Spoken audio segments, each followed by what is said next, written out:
But nevertheless, I do want to thank everyone for coming, particularly our guests at the table. And I'm going to try to give some sense about why we've attempted to assemble in this way around this particular set of issues. And then hopefully this will take on a more or less spontaneous life of its own. First of all, for practical reasons, I wanted to ask everyone in the audience to try to keep the whispering and twittering and such to a minimum, simply because of the acoustics and because this is being recorded and will wind up online. And then at the table, if people can, I know you can do this very well, project as much as possible so that the audience, particularly in this room, the sound in the other rooms are fine usually, but this room is not ideal for this. We did choose to do this in this room for very specific reasons. One is because this is really a space of conversation in its everyday sense. I mean, many of you know, this is the place where a lot of the work of this school gets done, and a lot of the work of the university actually gets done in this room. And the tables at which we are sitting, along with ones which have been dispersed for the moment, are an intervention, architecturally and physically in that site. And in that sense, a bit of a statement about how we gather to do what we do on an everyday basis, the work that we do, much of which is discursive. The other occasion, I mean, in a sense, the occasion might even be construed as a pretext, will allow you to come to your own conclusions. For this exhibition and its context, its wider context, is the 10th anniversary of the events of September 11, 2001, about which we have already heard a great deal over the weekend, and we're not going to try to contribute anything formally to those discussions per se. If you want to continue that, this is open, but the point is really to ask, to in a sense take that, the sort of ambiguous connotations of this strange weekend we've just experienced as a point of departure for, or maybe even let's say something off of which to deflect or bounce a conversation in a somewhat different direction. Toward that end, the sort of frame around us is the exhibition that we've assembled at the Buell Center, led primarily by Anna Kenoff, who's sitting here at the table, the program coordinator at the Buell Center and co-curator of the exhibition. And I do again very much want to acknowledge and thank Anna for her wide-ranging contributions to the thinking behind the exhibition and to the realization of the exhibition, along with the vast number of colleagues and students and assistants who participated, who I can't name right now for purposes of time, but you know who you are. This exhibition really stems from a long-standing collaboration which went dormant, I'd say, for maybe about 10 years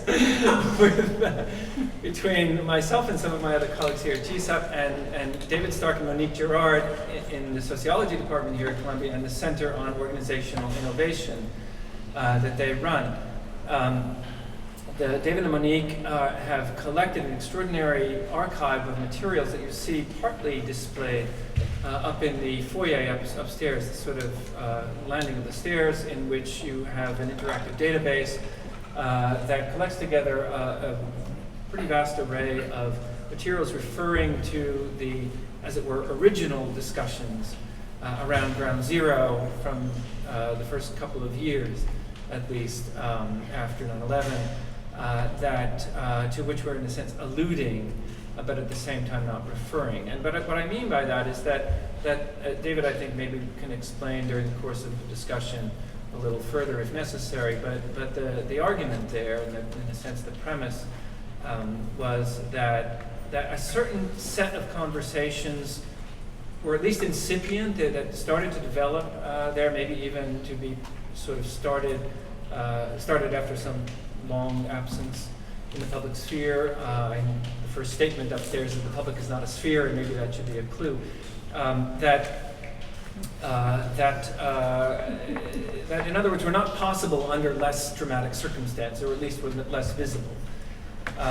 Many of us participated in these various discussions and have been involved to different degrees since in the actual design and production in Lower Manhattan.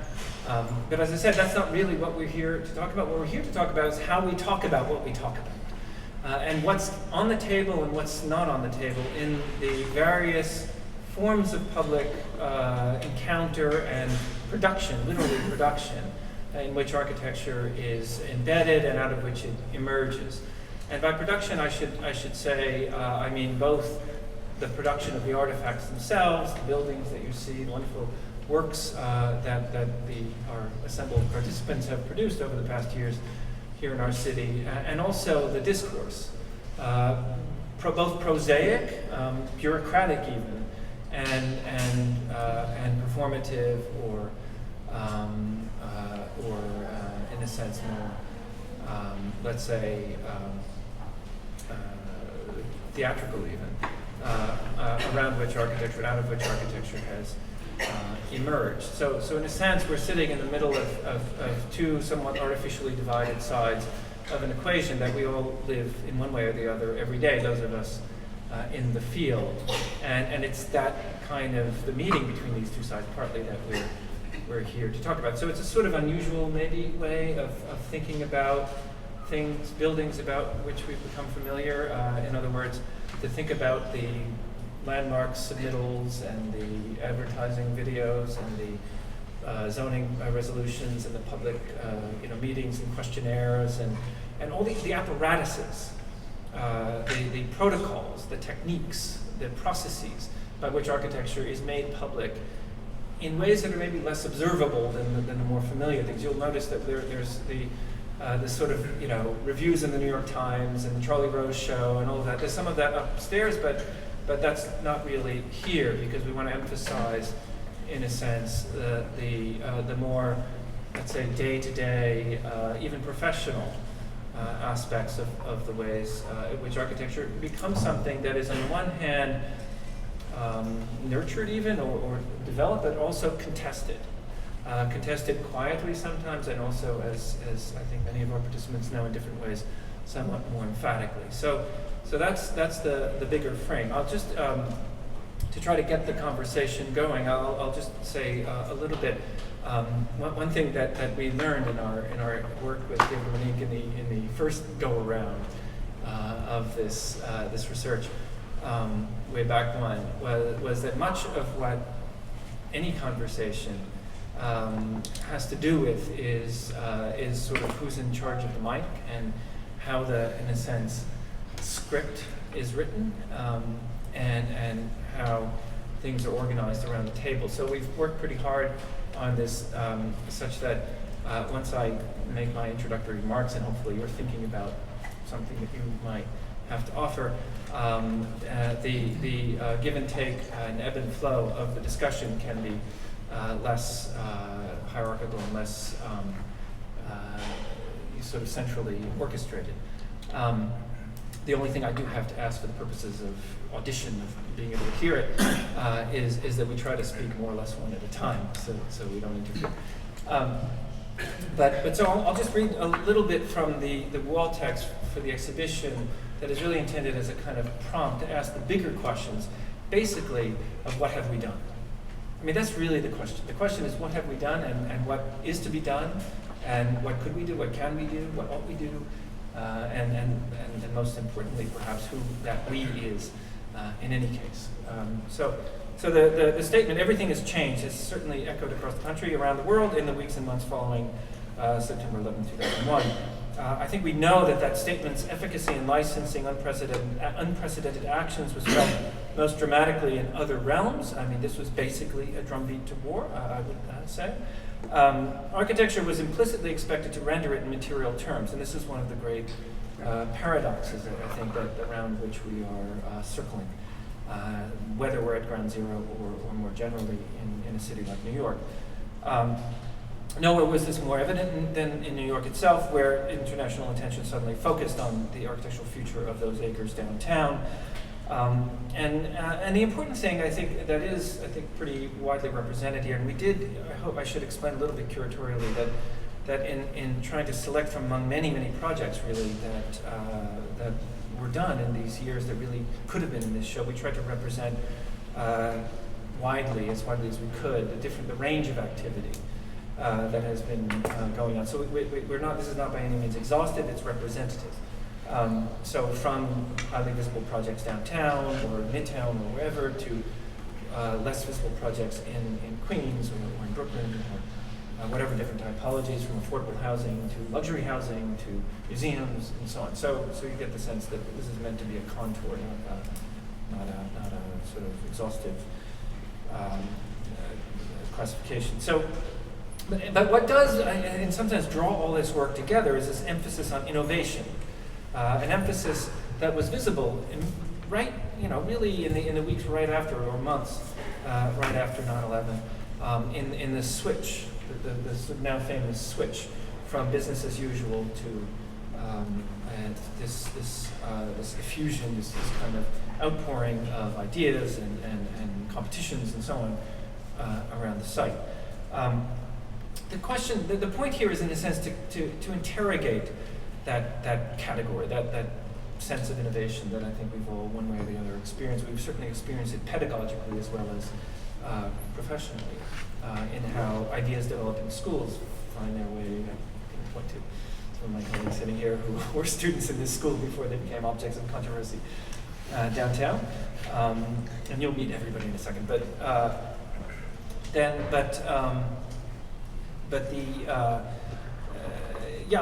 This sense of that everything has changed, as a refrain, feeds into what probably is already an existing tendency and momentum pointing in the direction of one form of innovation or another. Around this, a whole variety of publics assembled, from local interest groups and ad hoc assemblies to the imagined constituents of an abstract nation, particularly in the case of Ground Zero itself.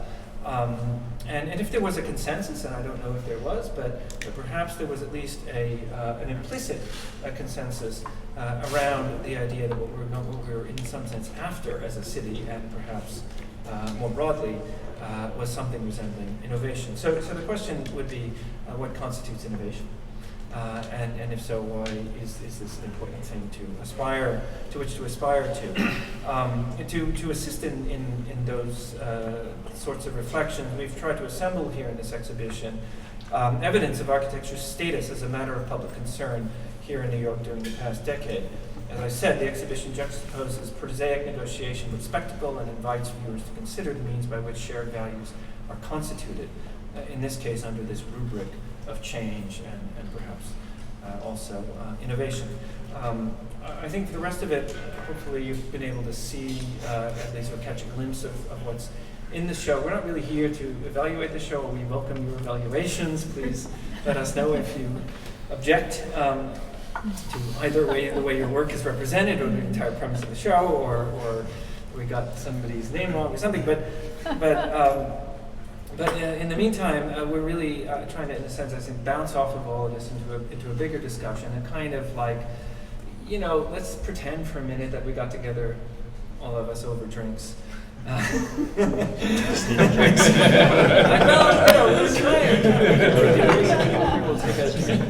I'm the only one who drinks.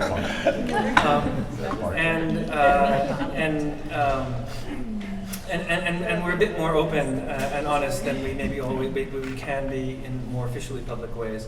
And the paradox being that this is a public event. Innovative one. Yeah. So I just a couple of other program notes, or at least one other program note to emphasize the publicness of this, and then we'll go around and introduce, and hopefully we can get the conversation going. I'm just going to ask one question after everybody introduces themselves, and which I hope will provoke some thoughts. But I do want to note that my colleague David Haydu, who runs the Arts and Culture Master's Program in the School of Journalism here in the J School is here with his seminar, his class in that program, and this event has been assimilated. They've assimilated this into their syllabus, so they are here on a class assignment. They will interview you, those of you who have projects in the show. Each student has been assigned a project, and these are the architectural critics of the future, perhaps, to whom I think you would like to be nice. They have some influence on your relative popularity down the road. But they're certainly here to think with us together. We did it in David's class the other day, and we'll continue to do so later, about what it means to think in a more broadly public sense, in newspapers, on the web, etc., about architecture, particularly in a non-specialist way.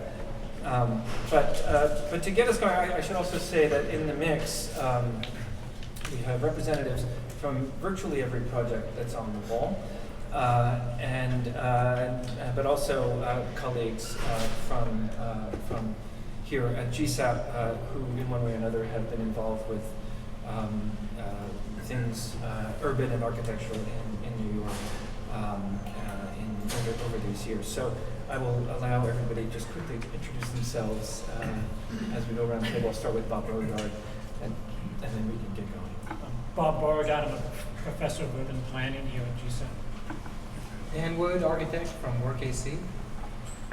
I'm Alan Jones from Work AC, also faculty at GSAPP. Greg Pasquarelli, partner at Shop Architects. Anna Perkin, faculty at GSAPP. Scott Marble, partner at Marble Fairbanks and faculty at GSAPP. Mark Saramaki, partner at LTL Architects and faculty here at GSAPP. David Smiley, Barnard College, Architecture and Urban Studies. Florian Eidenberg, I was the project architect for the new museum. I teach in the summer AAD program, and we have our own firm in Brooklyn, Solid Objectives. Henry Smith-Miller of Smith-Miller and Hawkinson, downtown. Lori Hawkinson, faculty. Lori Hawkinson. David Stark, Sociology Department and Director of the Center on Organizational Innovation. Anna Kenoff, Hill Center. Leopoldo Zuera, Soma Architects partner. Susan Rodriguez, partner, Eniad Architects. Bernard Shume, architect, faculty. Vishan Chakrabarty, faculty, and probably in this context you mentioned planning director for Manhattan from 2001 to 2005. just so you can state full disclosure now. Just later. Responsible for half the content. Karen Fairbanks, partner Marble Fairbanks, and faculty at Barnard Architecture Department. Andrew Bernheimer, Bernheimer Architecture in Brooklyn. Michel Abud, principal of Soma, New York. I did introduce myself, but I'm Reinhold Martin, director of Buell Center. And the question that I had, I'll try to make it less of a one-liner than I had initially thought. The first formulation that came to my mind in thinking about how to get this going was provoked a little bit by the tone of some of the discussion over the weekend about about not exactly ground zero, but about the sort of events of the last 10 years more broadly around the world and their potential relations to 9/11 and so on. In other words, a much more somber tone than we initially felt in the first few years. When you look upstairs, I think there's a kind of push-pull between triumph and pathos, or the pathos of triumph is, in a sense, how I characterize much of the discussion. If you looked at the New Yorker this week, for example, and in many other places, NPR was sounding this tone a little bit. There was a kind of ambivalence, kind of what have we done sense, and that's really what I want to ask. A more direct way of asking this it was actually prompted by the events in London quite recently. Is to ask whether what we're dealing with, like it or not, is an architecture of imperial decline. This was very much the tone of I think a lot of the the talk in some of these other venues, not vis-a-vis architecture, but vis-a-vis culture more broadly, because there is in some sense a feeling, a clear feeling of things having gotten out of control at some level, perhaps beyond our immediate control as either professionals and or citizens, and on the other hand, a sense of responsibility, a kind of sobriety as to, well, how did we get to this? And yet, on the other hand, particularly in this city, a sense of achievement that look what we've done, and can continue to do. There's more coming, as we all know. So I wanted to ask if people could reflect a little bit on in some sense, the tension or the inner conflict, even, or perhaps contradiction. That I think is very much in the air, that the ambivalence and the maybe even confusion around priorities, both within the field and of course at large. Anybody willing to jump in? I know there are opinions here around the table. Don't worry. I'll jump in. Yeah, all right. Excellent. These guys are in the thick of it, by the way. Yeah. Completely in the thick of it, yeah. Like in our case, I'm going to talk about like our personal experience with the Park 51 project. Like we were. You might want to say more loudly. Oh, Soma, yeah, we're going to have to keep improvising a little bit. Introduce their role. Yeah, if as people speak, you could just maybe say which project you're associated with, and as loudly as you can. Okay. We designed the Park 51 project, which has been called by the media the Ground Zero Mosque or the Islamic Cultural Center. The Islamic Cultural Center next to Ground Zero on Park Place, yeah. Which is that picture over there on the left. Yeah. The frame around the project. So why I decided to respond is because like we were faced with this project with an unbelievable challenge, and as young architects it was even more challenging, which is how to respond with an architectural work to a very strong polemic and different opinions and a mass of different requirements that are very contradictory between different people. So you had the community of New York City, you had religious groups, you had political groups, you had the developers with their own program and their own agenda, and you had the opposants and the protagonists, and you had to please everybody, and it was impossible to please everybody. So we were faced with like a really tough challenge, which is to try and provide an architectural project that would come out as a resolution rather than a provision of solutions, but a way to kind of resolve as much as possible the differences and provide a platform that is more or less accepted or acceptable by all. So in my opinion, it's very rare that architecture or architects are faced with such a power, but because it was really a tremendous responsibility, and that's why I'm saying the word power, because it could have shifted in many different ways. And I don't know if we've succeeded or not, but it was a perfect case of high risk project, high responsibility, and high stress, which I would like to know what other people think about it. So I'm like throwing back the ball. Would you take the commission again? Yeah, in a heartbeat. Like I'm not afraid of challenges, and I think a lot of people live their whole lives trying to face such a problem or such a responsibility. In our case, I consider that we were lucky. It gave meaning to our profession. It was not just about responding to a function or to a program, but it was tremendous social, cultural, and political impact. And you had to bring in all these different factors together and provide a project that had religious connotations while containing a secular program open to the community, and that contains a airspace next to Ground Zero. So very few projects, out of all the projects that we've done, which are not necessarily numerous, this is the only one that was so charged with meaning and symbolism. So I don't know what other projects could claim that besides probably the Ground Zero project itself, or the World Trade Center. Actually. Raise the bar.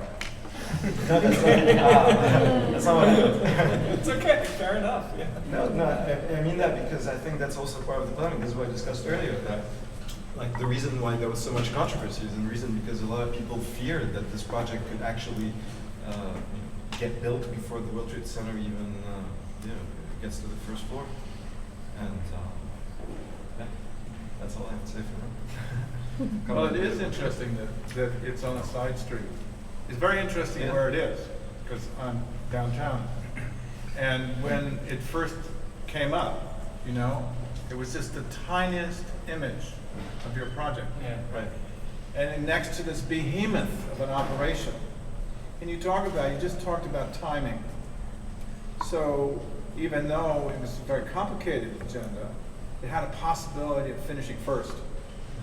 And I think that's another issue, because architecture does carry all this sort of political baggage with it.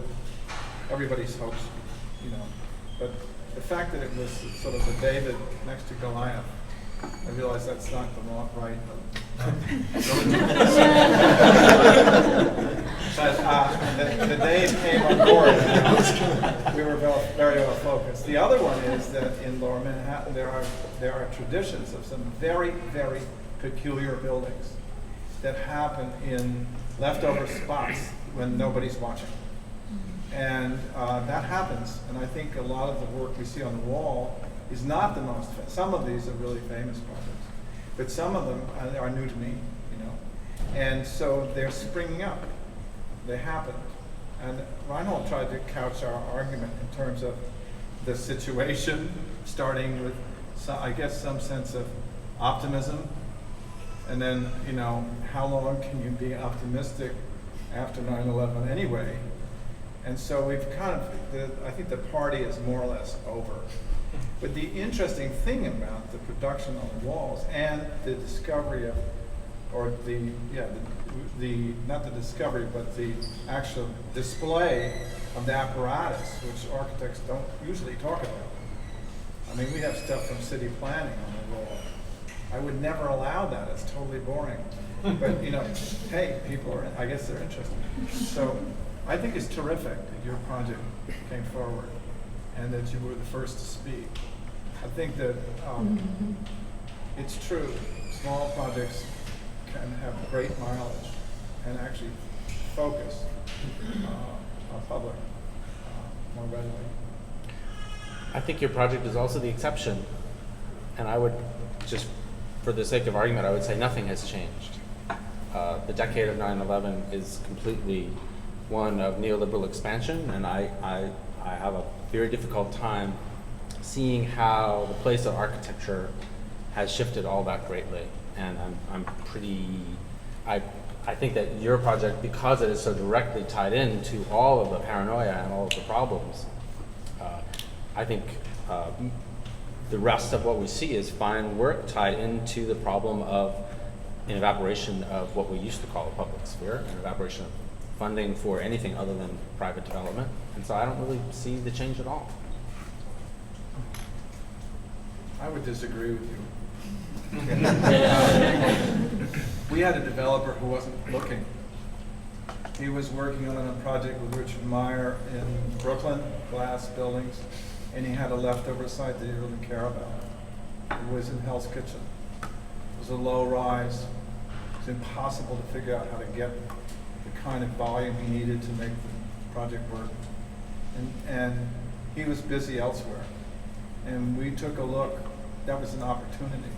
His lack of focus actually allowed us to see the project and work on it for a very long time. Of course, we paid ourselves for the time. But there was that moment that people were actually not focused on certain things, allowed architectural experimentation to happen, at least in our case. Now, it didn't sell. You know, it's empty. But I'm not sure whether our optimism in the design was the problem or the whole economy, which is completely busted. So for me, I don't know what the answer to Ronald's many questions are today. I think that our whole production and the political arena and the economic situation is a very difficult thing to assess, really. And on a bad day, I feel it's my fault, I did something wrong. And on a good day, I say, well, somebody else.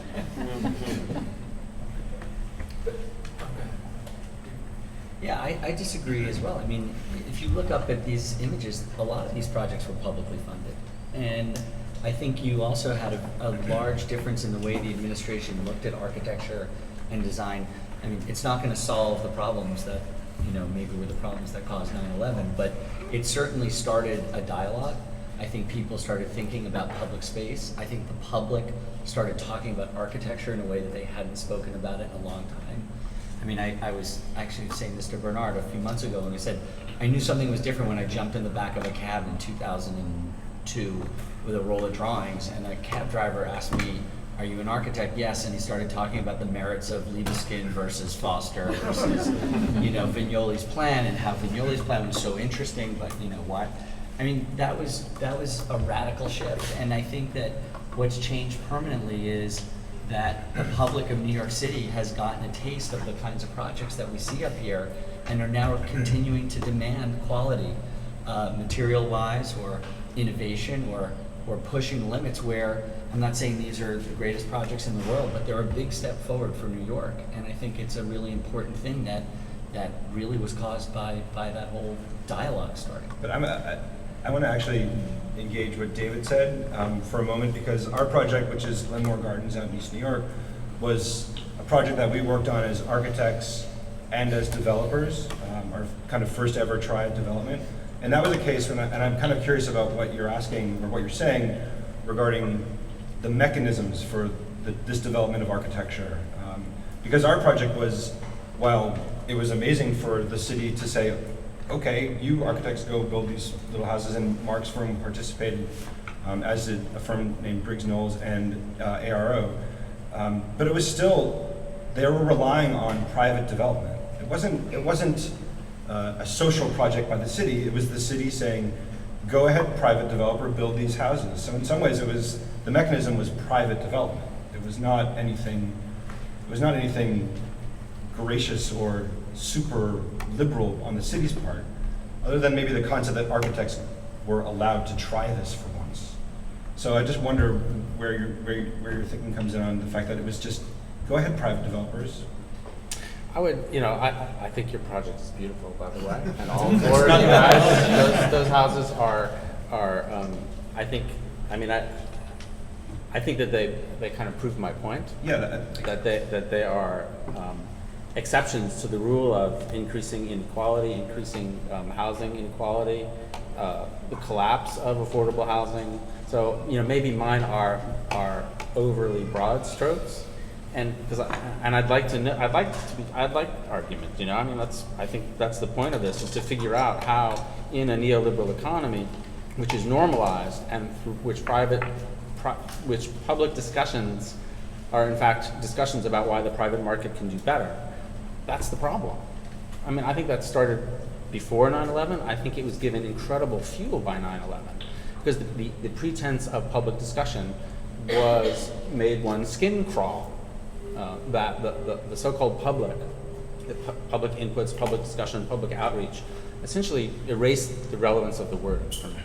And so I Erase the relevance of the word public, because just from personal experience, I put myself into the process. I went to the Javits mega event, and every Frankfurt School bone in my body was screaming out, interpolation, no, this is wrong. We were not given choices. We were not given options. There was 3 choices. You had a vote of A, B, or C. It was appalling. And I think the whole charade of publicness around this event is I was crying then, and I'm still crying. It's just so. But you're talking specifically about. Well, I'm thinking that, yes, it grew out of the ground zero debates, but that's why I look at this and I say, I don't really see how anything has changed in terms of economic development processes. I appreciate the idea that perhaps there's more public discussion. But again, I'm looking for the joint between some notion of this broad discussion and not being a practicing architect. I'm looking for that joint to see how in this work or this kind of work, that joint between what I consider to be this kind of public mirage with some kind of progressive steps in the work. I'm looking for that. I'm begging. How about a friendly amendment? Okay. Which is that there has been greater emphasis upon public space in the cities of the United States, but it wasn't 9/11. It wasn't. If you look at the history of the development of cities in the late 20th century, what you see is a flight from the cities, a kind of negative image towards the cities up through the 50s and the 60s, into the 70s, with the fiscal crisis of the 70s. And then you begin to see the shift. And the cities begin to think more and more about tapping into tourism for economic development. Into the 80s, as local governments and developers begin to see the importance of downtown housing and begin to draw the middle class and, Laurie, the empty nesters and the people who are listed on that publicity page that's related to the building. With the emphasis upon downtown housing, you see the shift in the crime rates, in particular, which are very important. For whatever reason that happened, it wasn't Rudy Giuliani, but he takes credit for it. Right? You see the shift in the crime rates, and the city becomes more inviting. And it becomes more inviting as a place of tourism, as a place for a certain affluent middle class. And that's when those public spaces begin to open up. And that's when the governments and developers begin to see that the public spaces are very useful to them in many ways. I mean, the head of this, Amanda Burden is just, very much focused on this.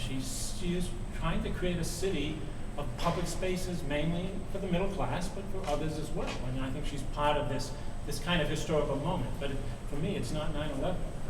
One of the things, though, I find sort of discouraging as a different sense is the sort of patterning. Because I think if there's a collector, a grand public space like the High Line, which is sort of engendered a huge amount of development around it, that sort of collects it and absorbs it into a district. But much of what we're seeing on the wall, the project that we're involved in was with Common Ground Community.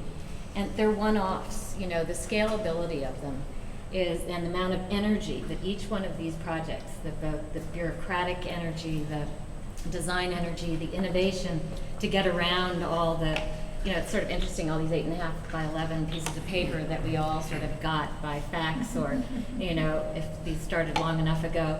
But the fact is 217 units for individuals, for Common Ground Community that took 7 years to build and how many millions of dollars.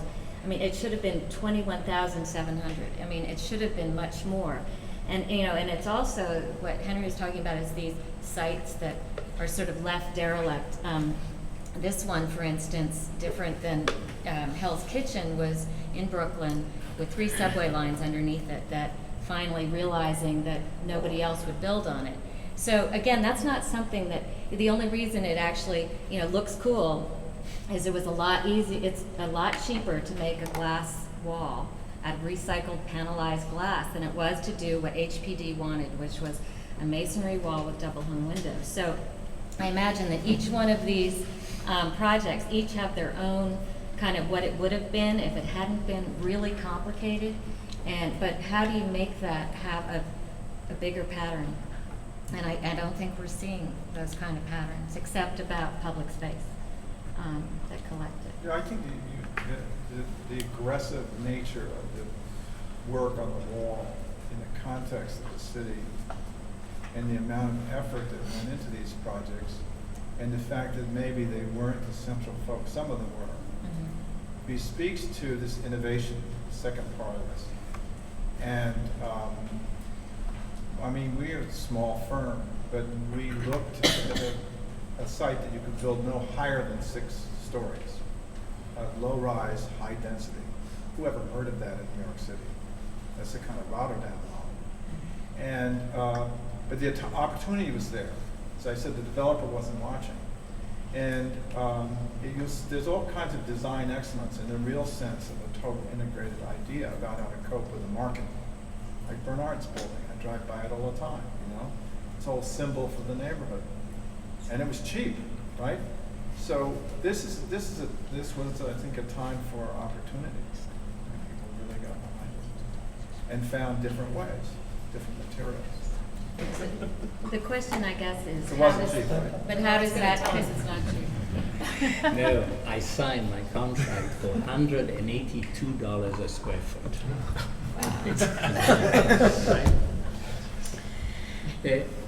Let me just, the title says Public Matters. And I came to this city 35 years ago, not because of work, not because of Columbia University, simply because I liked the city. I liked it so much that I would want to organize my life and my professional life around it. 10 years ago, when I was having friends coming over, and they would ask me, what do you suggest I go and see? What new buildings are there? And I had a real hard time. I didn't know what to tell them, right? So as we discussed one day, we told them, go to Grand Central. Great, okay. So something has happened, undoubtedly. And it's not only the building themselves, that's also the developers. The developers of Blue, that was their first building. Those guys were like in their mid-30s. And it was not anymore the old families, it was something else that was taking place. So now, if my friends come over and ask me what to show them, there are dozens of really fascinating, really good buildings around. So now, there's an interesting part of this. Once upon a time, Chicago had great buildings, but was not a great city anymore. Now, New York has great buildings, but is it as good a city as it was? And that's really the question of what kind of public space. Again, I arrived in '76 at a time when you had incredible scenes happening in certain neighborhoods. Amazing cultures which have completely disappeared. Take the meat market, for example, that everybody says is a great success. There was all sort of, undercurrent cultures that I'm not going to describe at this table. But they were really an unusual culture that I could not find in any other city in the world. Today, the image that we have is much more gentrified, much more safe, possibly, but there's a form of culture that cities generate. In other words, cities have the power to generate conflict and congestion and creativity and all that. And the question is whether Manhattan or New York City is still doing it. They are great buildings to see, but in the same way as I love going to the Apple store, on 14th Street and whatever, in the meat market district. I like to go to Vitra. I love to go to the fashion shops. But I also love to go to some of those clubs once upon a time. And that culture has disappeared. And it's not because we're talking about, fringe cultures. It's simply because the city is about that invention and that creativity. And we should not forget that the public realm is also about doing that. You don't think that culture's gone to Brooklyn? Yes, it has, but without the density and with far less of the obsessive, intensity that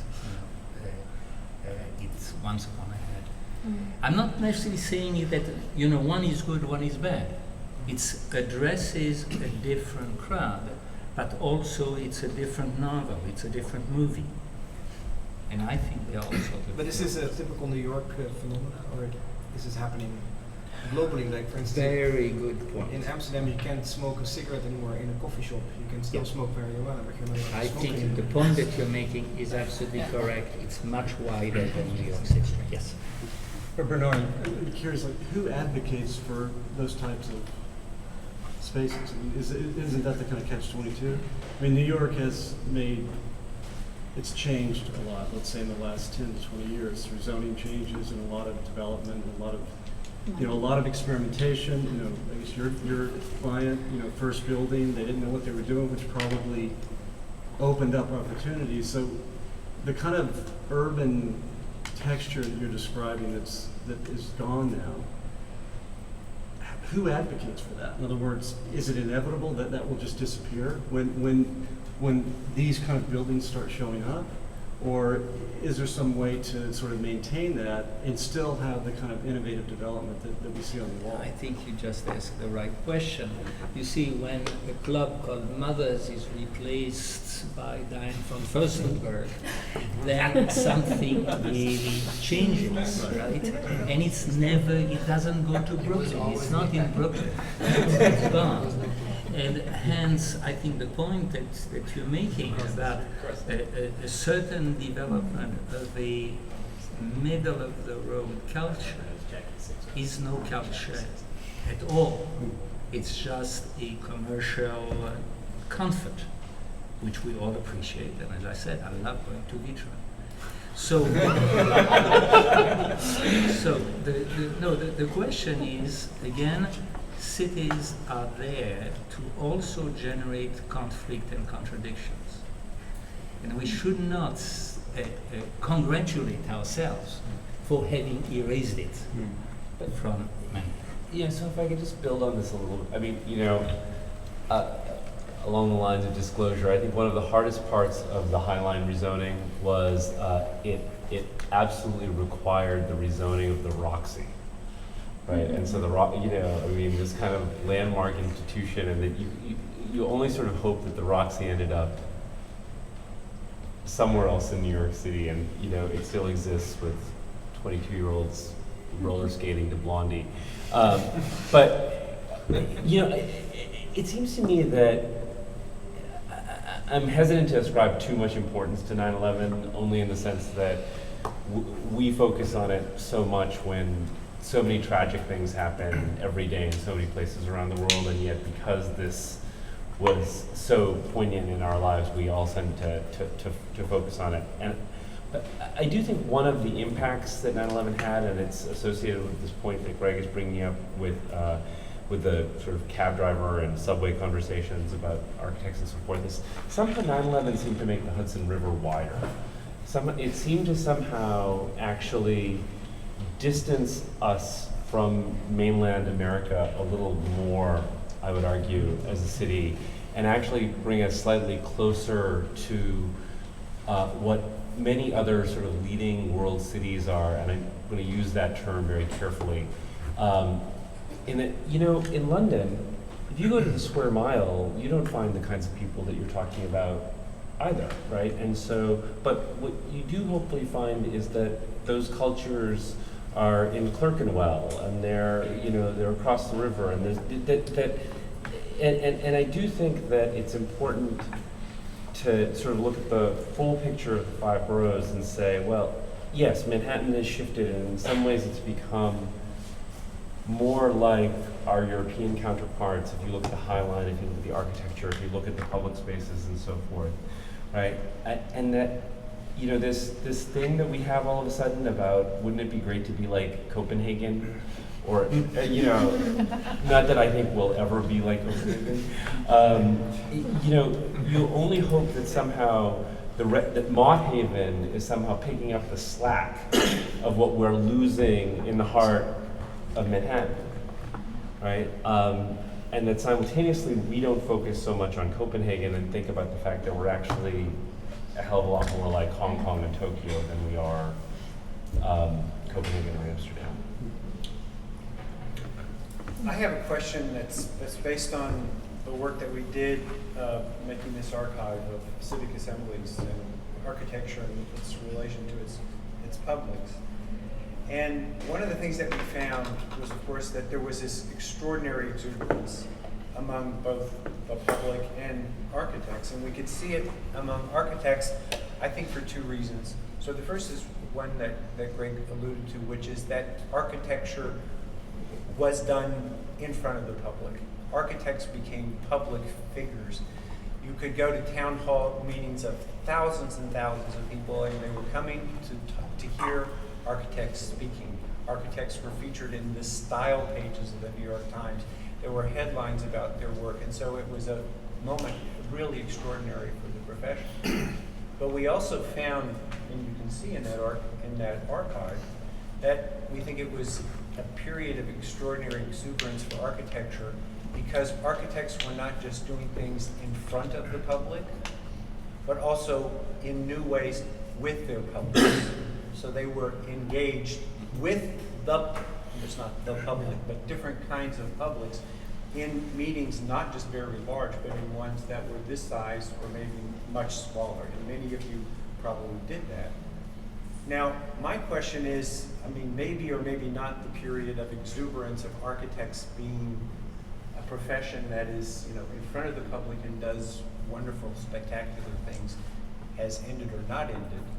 But is there something different now about the relationship between architecture and its publics, in that sense of not just doing things in public, but doing things with publics in this kind of hands-on engagement?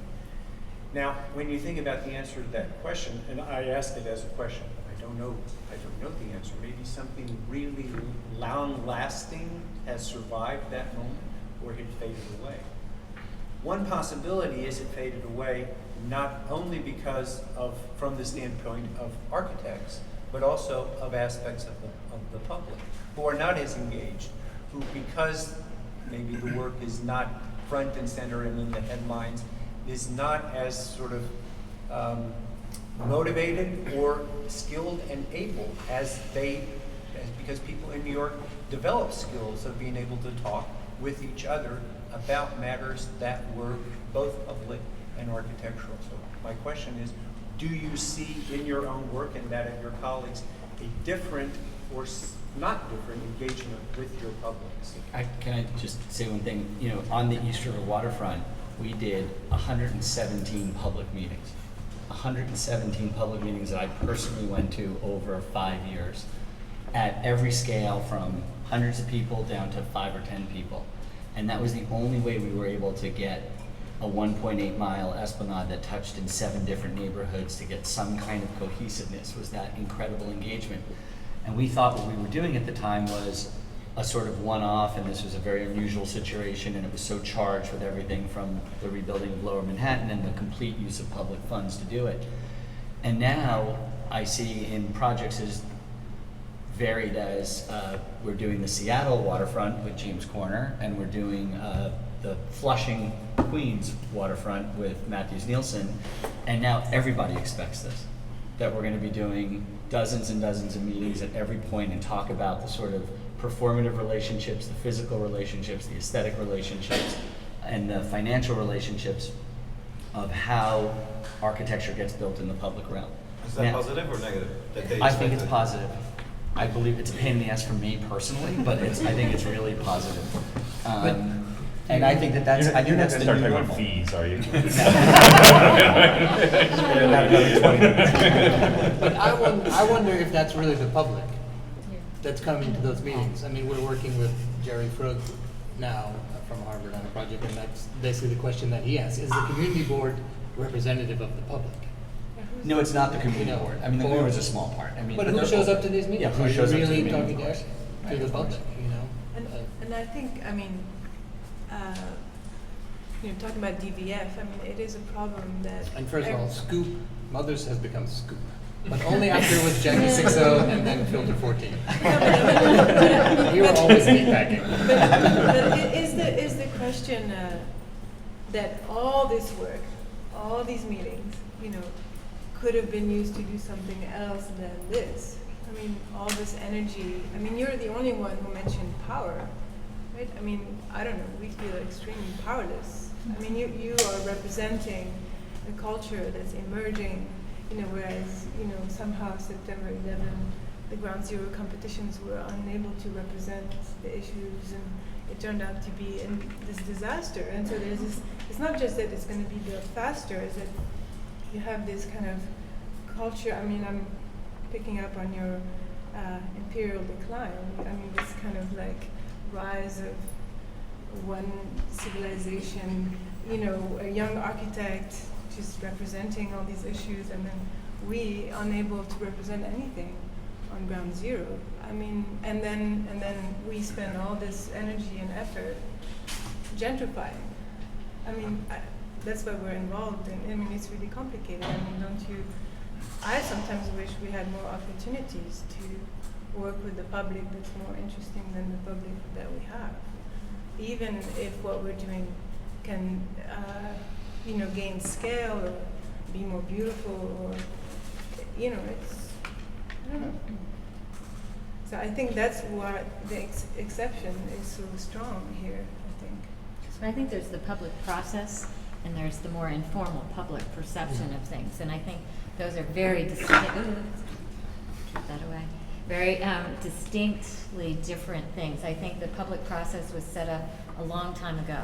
And I think there are a lot of people, given the economy, who don't have quite as much to do, who start to get into this public process and, you know, who start to really cannibalize, I think, maybe the good intention of it to engage people authentically, but probably a bad word to use. But I think that the issue of, you know, I guess the future of the audience as being the press and trying to, how do you capture the energy and enthusiasm, I mean, that's a very different thing. You know, I guess there's somewhere in between where this public process is captured in the press and rendered and, you know, sent out into the world. But I think that the public process is broken. I mean, it is back to just the energy, whether it's the governmental review processes that are put in place, the design excellence process that now is trying to be copied in this city from the federal one, which is really awful. We're all, many of us, involved in it as both architects and peers, and it's really makes no sense. I mean, so what is the word public, I think, is very fractured. And so, you know, the government, you know, the public process, I don't think the public, actually, why is this is really interesting, is that the public process is really quite unpleasant, and it's not about innovation. It's really about what you're seeing. It means that even small offices, large offices have to commit huge amounts of time to just kind of getting through it to try to pull it off. And, you know, is it different in Copenhagen? I don't know. I haven't done a building there. Yeah, but it's becoming worse and worse, and then we get into the issue of 9/11, which I think is quite real, is about safety and security. And so that you add that layer onto that, and the ability to review and analyze that, you know, what are you putting forth? These are all fairly significant buildings. How are they going to be, you know, those within them be protected? How, you know, it's very, I think it is out of control. Can I add something to that? So I sat through, Michelle and I sat through a lot of these meetings for the Part 51. So going from, you know, the community board, which didn't ask us one question. What, are you fascist? Are you communist? Are you radical terrorist? Are you nothing? Just, we like it, we want the money, basically, right? For our community board. And then to Pamela Geller screaming at you, yelling at you, kind of, we're not gonna have this here in our face. Are there stars of David's falling off your facade? I mean, crazy people, crazy talk. So there is a missing in-between area between, you know, the people that are Pamela Gellers and then the people that are just approved. We didn't even ask you what's in your building, but approved. So there is, I think the public realm is just as fake as the whole World Trade Center composition. There is no in-between of like what really affects what's getting built. I think it's, I don't know if it's imperial decline or whatever it is, but the development of this city and other cities is kind of run by other things. So I agree with. You know, are you saying that the public process is broken? Yeah. I would tend to agree with you. If you look at what's on our wall, we went to the community board and they said, you can't have any cars in your building. You can only have 4 parking spaces. You have 83 units. Then we upped the ante. We went to Scott Stringer in the room without windows. The sunshine law doesn't work there. And he said, "You're crazy, you're not getting any spaces." You know, we thought, okay, we're on our way, this is very, so finally we went in front of all the commissioners. And I think Sinek, one of the commissioners, he said, "You know, this is ridiculous. There are 83 units that you own in this building. You should be able to park in the building." So at that moment, somebody made a reasonable decision. The process is old. It needs to be re-examined. I think it is a problem we carried around, we got on our way. But in the end, there was, at least in our case, and that's thanks to people like Amanda, and the commissioners who are still thinking pretty clearly about the overall picture. If the process, you say the process is broken, that implies that at some point it wasn't broken. Or is the process like it always Good was? just failed. It fails in different ways. It's never been perfect. What, 50 years ago, there were probably far bigger problems than we have now. They were just different, and some of the problems that we're encountering now are new. So I wonder, again, I've been practicing in New York for, as a sole practitioner for 13, or as a partner in a sole practitioner for 13 years. So I don't have the experience of what New York was like in 1978 or 1982 or 1989. I have an experience that started when the recession of the early 90s ended. The recession ended, it emerged, and with a big boom, and then a kind of 9/11, and a cutback, and then another boom. So my experience is really strange, probably, until 3 years ago, a cataclysm. So it's very strange. But if it's broken now, when was it not broken, and what does that mean? So that I can compare it to something that wasn't broken, because I don't know what it means. I'm just curious. I'm really curious. I wanted to try something out for a minute. Yeah, just because I want to bring it back to the question that that David asked, because you were asking, did something different happen during 9/11 that set I don't know an example for what's going on now in terms of all these beautiful new buildings that have gotten built in the city. And I agree, it's because of the new administration, not so much because of 9/11. But 9/11 was this incredible moment for architects. Number one, because the crisis had to do with architecture. And so for the first time, for this whatever, that is 15 minutes, whatever you want to call them, architects really got together. And I have never been in a meeting, where, I know a lot of people around this table were at those meetings, where there were 50 architects talking to each other about architecture. And I don't actually hate what's happened at, on Ground Zero. But ever since then, there's been this real tension between, one might call it, the memory of the event itself, or to forget, and in some ways, my opinion has changed that there's more important ways that we need to forget to move forward or to move the city forward than to be so obsessed about memorializing it. And I think that we're talking about all these buildings, but we're not talking about the 100 memorials that have sprung up, everywhere, and the sort of the instant memorialization that happened because of this event. So I think that brief moment for architecture was about architects talking to each other, and not so much a new public impression of what architecture is. It's just so happened that it was architecture at the center stage. It could have been anything, right? With such an unimaginable event, but it could have been any crisis. It could have been a huge hurricane, or right? It could have been anything in that sense. If we're not going to talk about it as September 11th, as the fact that airplanes bashed into these buildings. I don't want to leave the impression that everyone around the table agrees that the public process is broken, because I don't agree. Yeah. I don't agree. Look, you have to have a public process. If you're going to do public projects, you have to have a public process. We have a democracy. Democracies are messy. They're real messy. The people who come to the meetings are not just the people who love you and who are reasonable by your standards and who will agree with you. There are other people who have other agendas and who might have reasonable positions to oppose, and which they're opposing you in what you're trying to do. Or they might have other agendas, but that's the nature of the process. It's a messy process. Can I ask a question? And I think too, just to kind of add on to that for a minute, I think too that in a broader sense in the United States, yes, we are in a moment when there's a lot of rhetoric, and there's a lot of nasty rhetoric, and a lot of oppositional thinking. But I don't think that has to do with necessarily with the public process of trying to have a public process at the local level, trying to have democracy.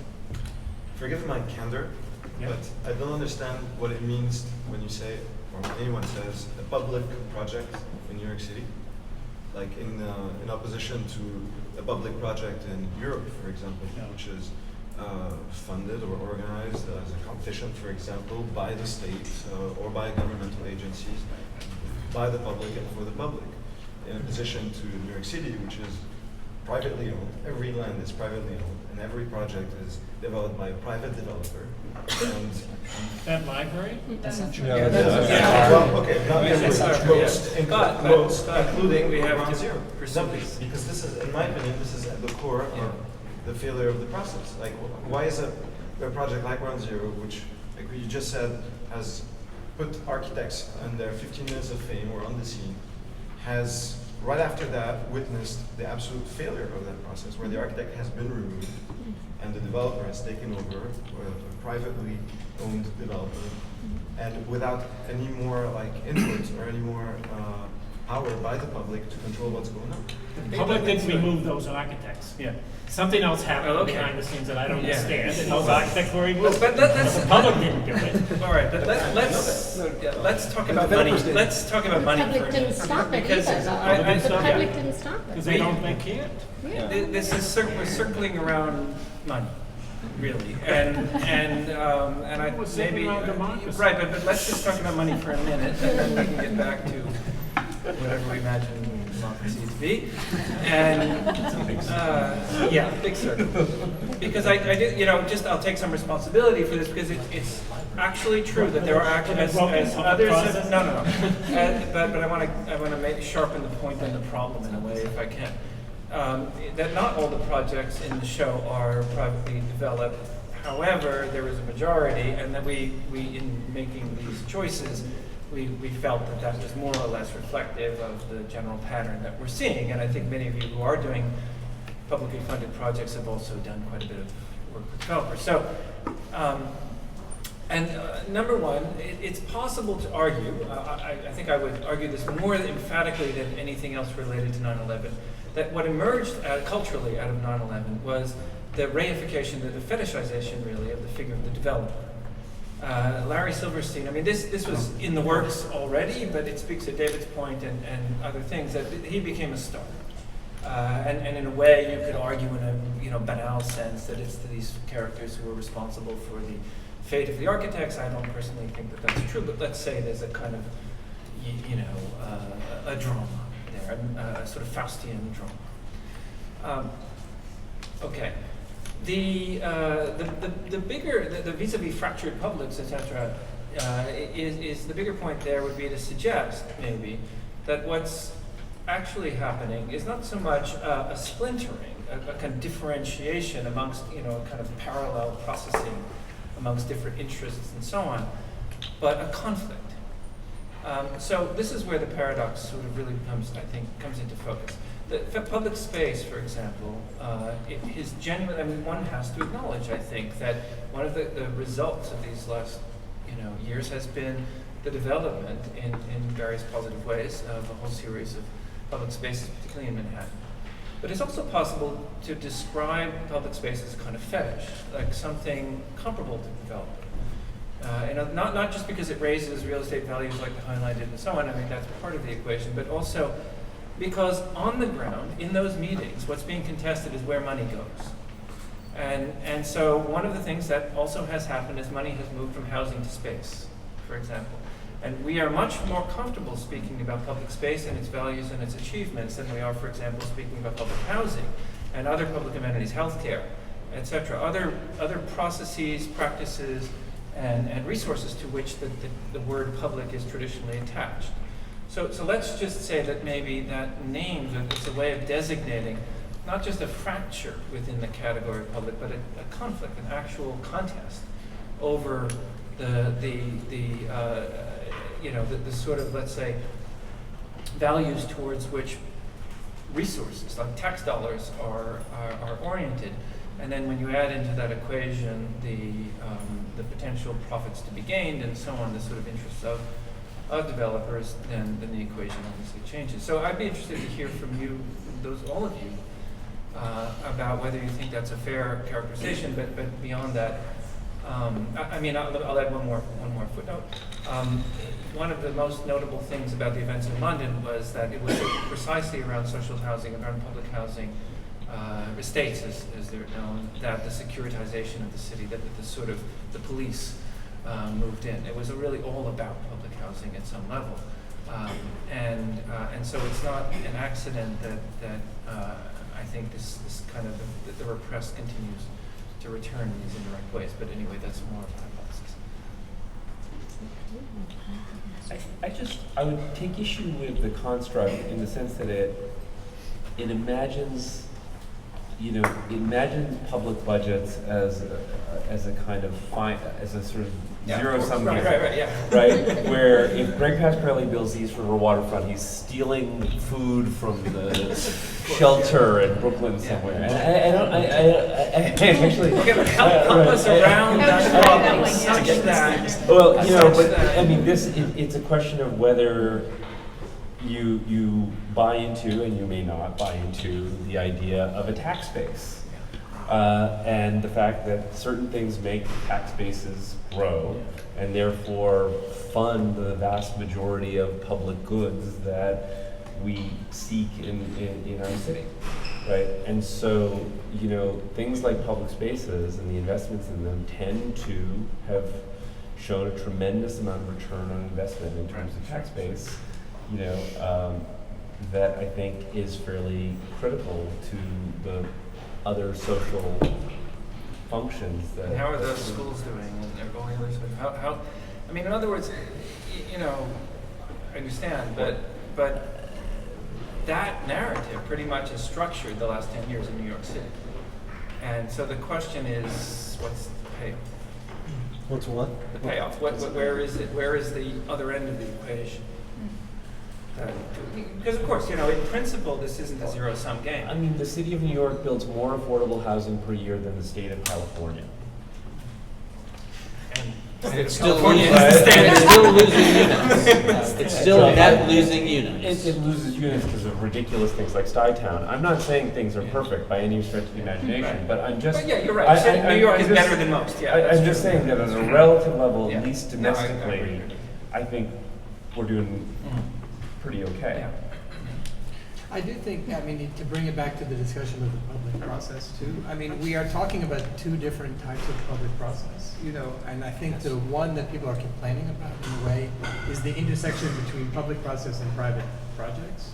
That's when you really have these community board meetings where really the discussion does become about parking, or, it's not about huge issues about how you want your city to be, or whether you feel represented by, it becomes about, whether it's 4 parking spaces or 10 parking spaces.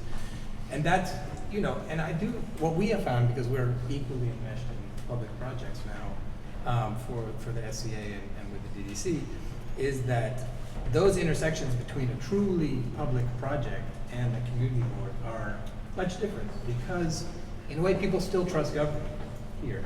And, the discussion don't become about, I don't know, if you're presenting the library, you're not talking about censoring books, or you're not talking about parking, obviously, and in a sense, those are very smooth, and you do find that people just tend to trust it, that this is in their interest. So I think, for me, the lack of this kind of public discussion is really at the level where the so-called public process intersects with private projects, because it really is a very small minority of the public that you're dealing with, who are just grasping at straws, really, because it is just, it's developers, and I don't know, 4 parking spaces versus 100, it's not changing the equation, really. But Reinhold, you're asking whether one can leverage other things along, maybe that's Well, that's, yeah. one way to put along it, yeah. with that public space? Are there other things that could be leveraged as value, like schools or like public housing? I mean, could those things be kind of brought along, or in other words, could those be thought of together with, I mean, that's one way to see it, as part of value. Right, but you could imagine in a If public that's, meeting, if someone. that's the way it's, Right. I mean, Deshaun's kind of definition. Well, the Gary project Right. that's in the show has a There's a public school, yeah, there's a Wow. school, yeah, yeah. Now, ironically, Yeah. that is probably the least designed building Gary's ever done. Well, he didn't design the school. Oh, thank you. Yeah, and it wasn't his idea to put the school Well, in it you know, either. Yeah. that sets the tone, that certain projects will have the focus of the brilliant architect and others will just be meat and potatoes, right? Yeah. I think, you know, why can't our public work be better designed? This is sort of tangential, but I just want to throw this out. One of the things about the public process that completely confuses me is the unevenness of it. Now, the scrutiny of what's going on downtown, the scrutiny on particular sites because the press takes interest or there's some, but to think about not too far south from here, our entire edge is being defined by this Trumpville. And nobody says anything about it, and it is horrible. Yeah, I mean, Trump ballet. and it is, and to the fact that nobody talks about this, and it is huge, and it keeps going, and it's going to go more and farther and deeper, and it's adding more people to this neighborhood and taxing our infrastructure, but nobody talks about it, and they closed, I happen to live sort of near there, and they closed the highway, 72nd Street. Yeah. I mean, it's like, how did that happen? And then, then back to all of us having experienced 117 community meetings and, for doing a little puny job here, you go, every day for 4 years of your entire life, to the community board meetings and, both of them. So that unevenness and trying to understand our democratic process, and so where is that? Where does design, what is its role? What? It's horrible. It's horrible. But it keeps going on, and nobody had anything to say about it, and it's a huge part of. The zoning's done. I mean, it's got. That's not true. There was a lot to say about that project, particularly early on. when Well, it BA first started. Capital, I mean, that was way back. The and- planning commission wasn't very involved in that project? Yeah, under Joe. Absolutely. It's horrible. But look, nobody I- even. Lori, I just want to go back to your point about this leveraging public spaces and plans for other things like affordable housing and schools. I mean, it's kind of my favorite point to pick on. If you look at the High Line, 4,500 units of housing were supposed to be generated along the High Line, the rezoning, right? About half of those have come online. A little less than 30% were supposed to be affordable housing, right? Most of that didn't come to fruition because what was typical in the New York marketplace back then is it was supposed to be rental housing, and most of it's condos. And the nice architecture that makes it to all the magazines that are built by the cool 30-year-old developers are the luxury condos. And the ugly buildings that are built by the old line developers who like to build rentals have affordable housing in them. Right? And so I just, for all of us who are architects, we have a serious problem we've got to solve here. Right? I mean, we have to look in the mirror a bit. Wait. Right. Is it why is it because the that budgets the are- old line, rental developers don't hire the trendy young 'Cause the 30-year-olds? budgets are killer. You can't- That's not the reason. I don't think it is. Common Ground proved with Susanna's project that they can build a rental property affordable with design. So Right. why aren't more people doing it? Because it's not. Common Ground does so many pro bono architects. It's unbelievable. I know, but it's taking a not-for-profit to do that. I think part of the discussion though has to do with deal making. Okay, one at a time. Deal making. Leveraging or deal making is dangerous territory because we're architects. But we're talking about per project deals which have utterly unpublic, unpredictable outcomes. So we are reduced to kind of marketing agents if it becomes that, because the money is now only designated, this project will pay for that project. That is the collapse of the public the larger public sphere model in which there was a program for affordable housing that didn't tie it, you build this here, you get that there. It's that deal-making aspect that goes back to the 70s, really, in zoning. That is perhaps the beginning of the defeat of we need affordable housing, how do we do it at a citywide level, not on a project basis. I think that has a lot to do with the privatization. Even in public work, the privatization happens by even in publicly funded work, by having a certain project paid for by another particular project that fares well, a park paying for that. That breaking down of the city into developable units is part of I think the collapse of a citywide recognition of its needs and an addressing of those needs. And it's a very simple formula. I mean, right now, it's horrifying for me to say this, but we're working on 2.7 million square feet of affordable housing in the city, in 5 towers. And the problem is that it's just a very simple formula, which is there's X amount of revenue that comes out of the building, and there's X amount that the banks are willing to fund with that amount of revenue, and you take the land cost and the construction costs, and basically the last thing that gets squeezed out is any good design. I mean, we are struggling. We've got 2 parallel teams working on this modular concept to see if there's a way to build a 40 or 50-story modular building, because by keeping it in the factory, we can control the costs in a lot better way than we can out in the field. And it's really hard. I mean, we've been working on it. I've got 3 separate teams, 25 people working on this day and night for a year, with developers who are like, I want a good building. Supportive developers, build me the best building you possibly can, but here's the budget.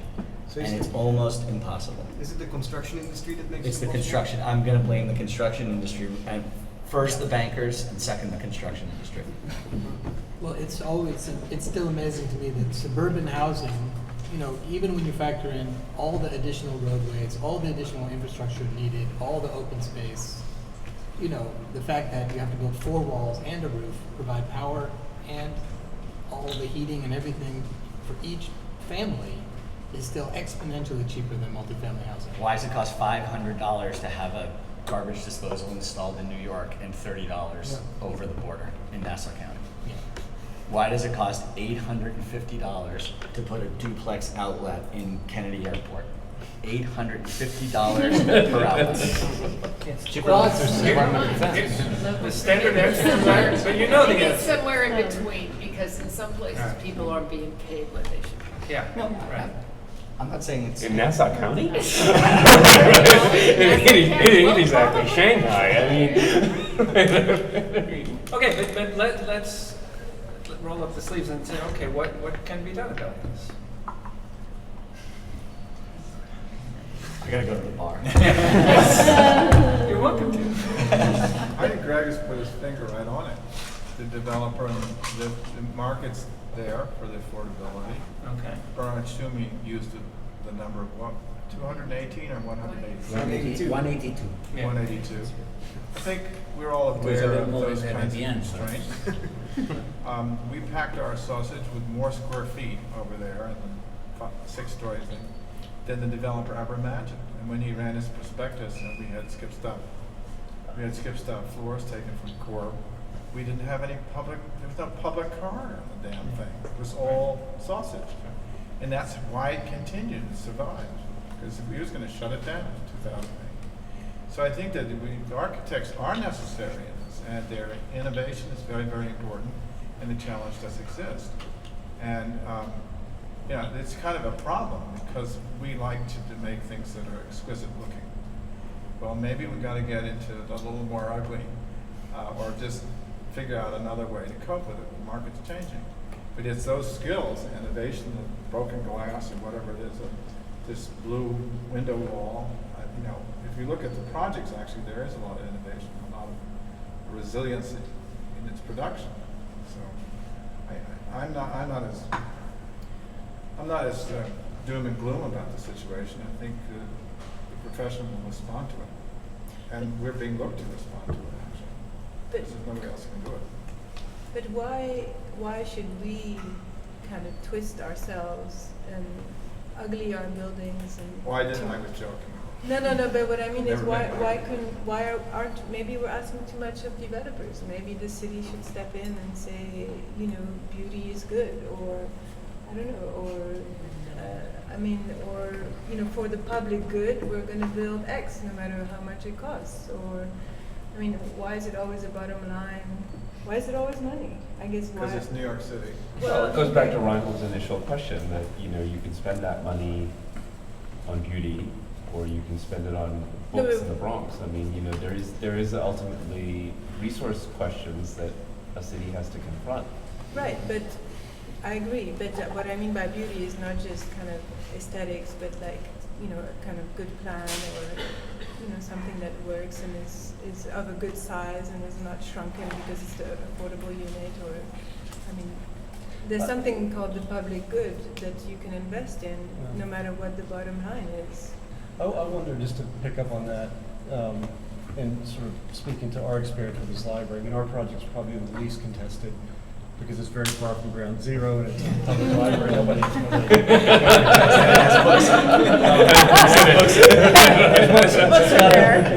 You didn't steal from anyone. But, you know, it's part of the design excellence process, which a lot of people are part of, and that was intended. You know, it had high expectations to be a public, sustainable process that would be able to sort of maintain levels of innovation in publicly funded projects. And you know, we've been working on that project for 6 years, and it's still not complete. But one of the things that we've kind of become interested in, honestly, is just the process itself. In other words, the building is going to get built at some point, but the process in some ways is more important than the building.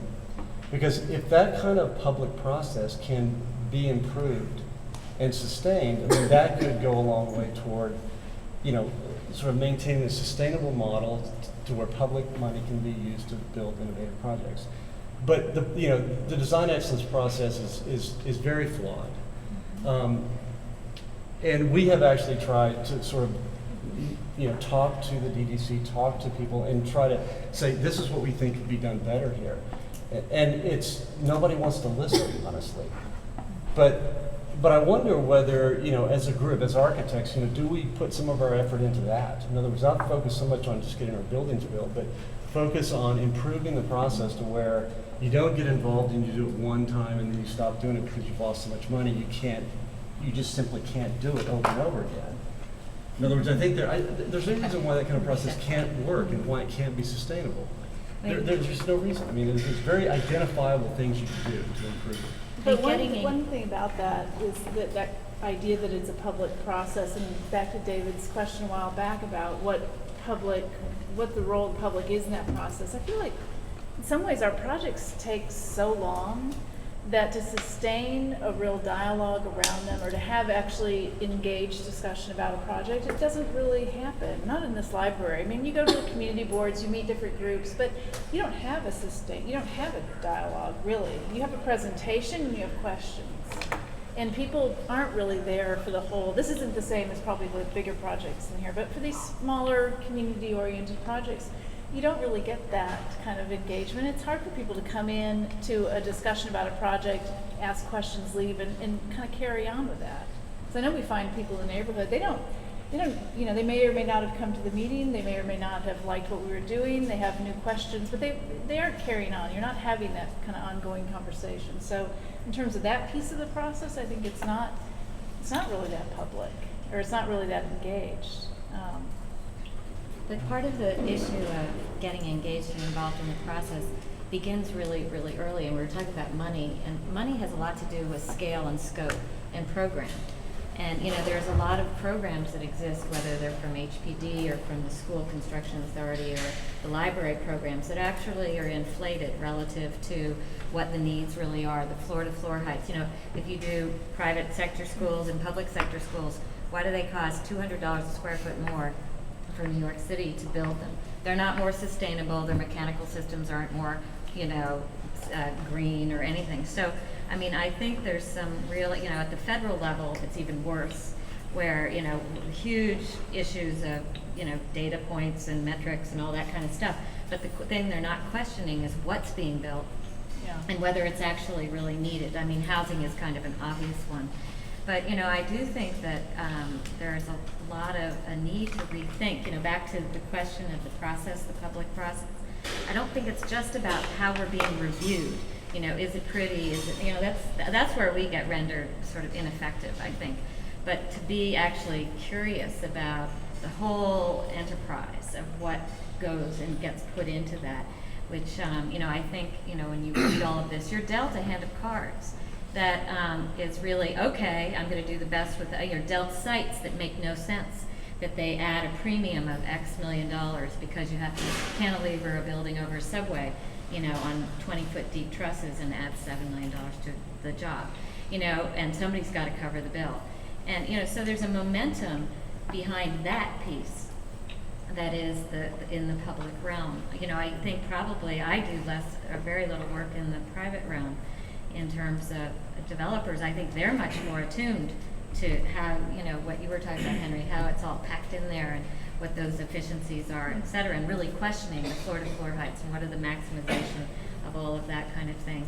But it does get kind of, you know, it's somewhat tedious, and who wants to invest that kind of time into these kind of evaluations?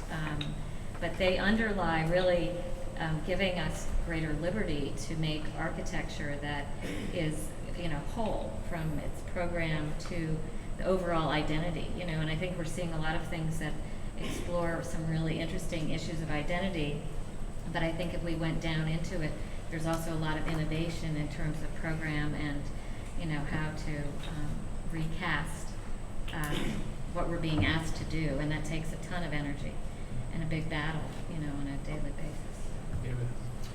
When I asked about the relationship between architecture and its publics, I didn't think at all actually of the public process as something that started after, I don't know, there was a site and a brief and I don't know. I was actually thinking of something much more multifaceted in the relationship between the profession and the publics, because there's no single public. Laura, you said something very, very interesting, that what was so, you know, energizing about post 9/11 here in New York City for architects was that the problem was architectural. Yeah. And that the greatest thing was not just the spectacle, the architects in city, in town hall, or even the very small groups working with lay people, but that there would be meetings where there would be 50 architects talking together. My question is, why are some things so obviously and easily made architectural problems and other things aren't? Why aren't many problems defined by you, as I'm the social scientist, as architectural, like public housing, like education, like, I don't know, education very broadly, museums and other things, all kinds of things, not for me to think of, but for you to think of, where you say, this is our relationship to our public, we are proactive, and 50 of us are going to sit down together and talk about it and figure out what our relationship to the public is, because a matter like public housing is an architectural problem, or other kinds of things. I like the way the second part of what you said much better than the first part. Having been in a few of those meetings about what should be done on the site, you know, at ground zero, and hearing an architect saying it should be horizontal. No, it should be vertical. It should be twisted. It's a sectional problem. It's not a plan problem. You know, I felt somehow embarrassed about my fellow architects. However, what you then say, that indeed there are a number of issues which are architectural, not in terms of what it looks like, but in terms of what it does. And indeed that a library or any type of school may be completely transformed depending on the type of architectural solution. Then this is an interesting discussion. And whenever this happens, I think this is quite a remarkable issue. How can we improve the process, the public process, so that people are willing to discuss this type of issues which have to do with concept, which have to do with, you know, how it works. and not only on how it looks like.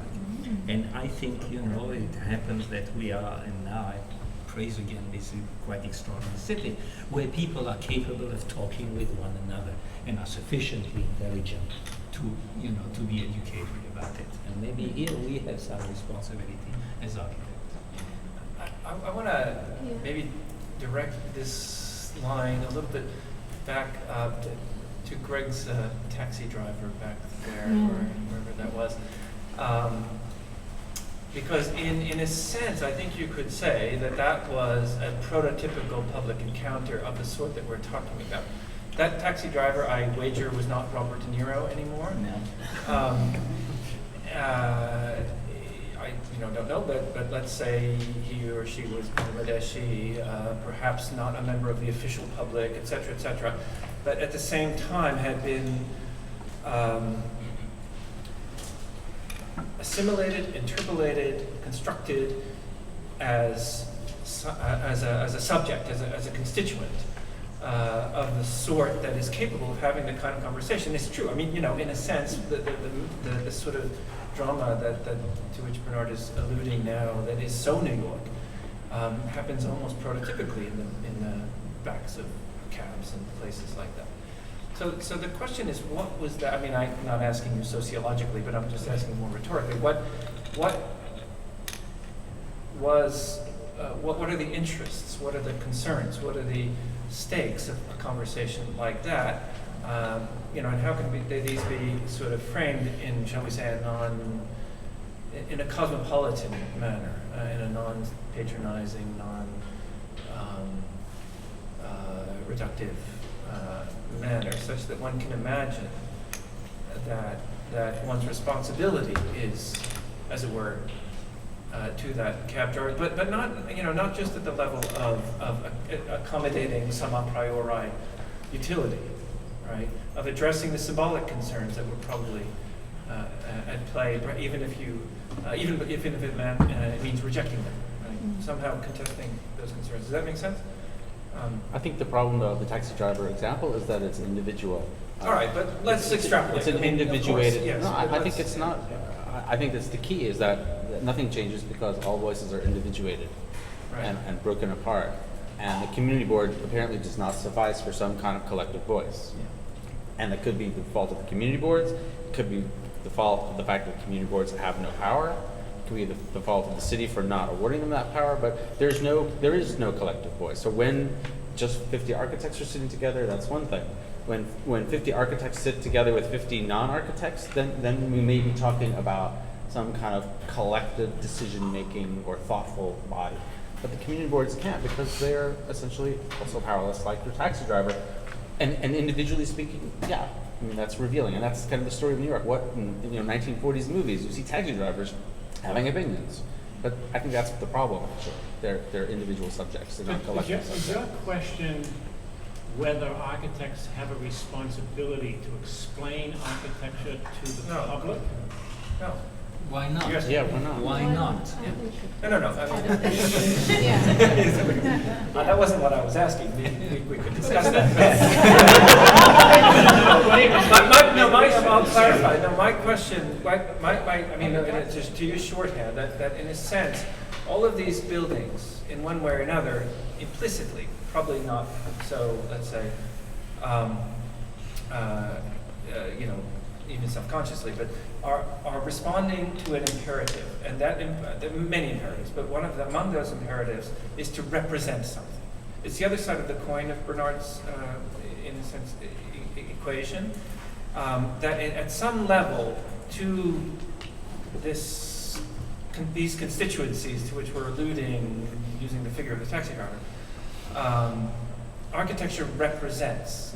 It operates symbolically. It's meaningful. The one and only thing you could argue that all of these projects share at the level of the categorical imperative, let's say, is to mean something. Okay, Right. so then So- my question is, so are you saying that those buildings speak? Well, I mean, they explain themselves no, to the Of public? course not. Of course they don't. I mean, well, you should ask the authors about that. No, they don't. They don't. Yeah. People But- project whatever they want onto those buildings. But the point is, architecture is not only what it looks like, it can function in a lot of different ways. And simply the way you organize a building, the way you create public spaces, since we're using the word public, is very, very different if I use a narrow corridor or if I use a wide central space. It's a very different way to do architecture, and sometimes you have to help people to understand that, and the general public will understand very quickly, and we have to play that educational role. No, I think that's, so the issue is not, I would, in terms of what you say it represents, yes it does, but it represents very different things to different people.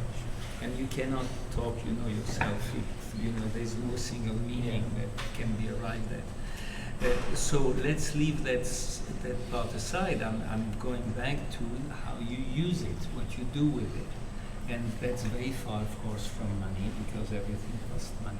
And that's, I have to admit that I've been quite excited at what I've been hearing tonight, because the everyday experience of an architect in this city, to hear that someone has spent 117, public meetings in 5 years, when he could have been, or she could have been, actually at a drawing board and doing a remarkable thing, you wonder whether somehow something is, misconstructed. But by the way, I think, again, what came around is also the fantastic amount of optimism that I hear from this crowd, which I think is, the very positive part of this evening. But the question about the CAP driver, I just think it's kind of simple, is that the dialogue with the public has made the public, given them a language to discuss. And I just use an anecdote. Lori, remember when Mark Robbins invited us for the Mayor's Institute? That was the first time I did it. I did a couple times after that, and where you show up and there are 5 mayors and 5 architects, designers, and you definitely, day one, know who are the architects and who are the mayors. And you realize that whole education process, by the end, you've given the mayors who are leaders, and I think around the country. Yeah, around the country. You've given them a language in which to be conversant in these issues. Eyes that do not see, you've opened them up to that, and they are able to say, oh, they've noticed things that they haven't. And so I think it is really simple. And then the role of how do you engage the public and get people to be actually, and I think architecture that in a way has an identity makes people, where there is a conversation to be had, curious. And they look, and there's something that they feel like there's something more going on. It's not just that it looks like that, but what's the blue building? Why does that look different than most, housing? Why does it, and it does create new pieces to explore and think about. I have a really good anecdote that ties into that, and maybe it's depressing, but we were out taking pictures of the buildings in East New York with a photographer who had a big field camera, and we're on the corner, and these things stick out a little bit, and a police car pulls up in front of us, and this is in East New York, and asks us what we're doing, and we say we're taking pictures of these buildings that we designed, and he asked us what they were, and we explained that they were houses, and he asked us why they looked that way, and we gave, it was a little tough to be asked by a cop why you designed a building to look a certain way, but we gave a quick answer about identity and that we hoped it would help the neighborhood, and he just looked at us, nodded, and said, "Good luck with that." Drove away. But look, you have to admit that the public, the last few years, is a lot more aware about the meaning and the importance of architecture, and I think this is also the reason why we've seen in the past 10 years, permanence of more interesting projects in the city, in New York. Like, public is more aware, and developers are also more aware that the public is more aware, and that's why we have buildings like the Frank Gehry, because he knows that. Okay, maybe this ties into. We were talking about those 50 architects in the room, post 9/11, and there were some of the meetings in our office, and the initial business of that was, holy mackerel, all the culture below 14th or below 42nd Street is going to disappear. There were all these institutions that we made a map. of where was culture downtown. It was under the dust, right? And I think that got people thinking about the loss. I'm not talking about the big building, I'm talking about also all the little tiny structures, little buildings. And there were 50 in a row talking to one another. The recourse, and that was built out of fear. We're gonna lose, I mean, downtown, we're losing downtown. And so initially it was fear, but then it was opportunity. And with the recovery and certain kinds of financial situations and the boom, there was a swing back to. And it became positioning. Yeah, positioning, and also the development community jumped on this euphoria of the return. But I think it was a hollow event. Well, again, I can't tell whether it was the bushes or me, but something collapsed. Yeah.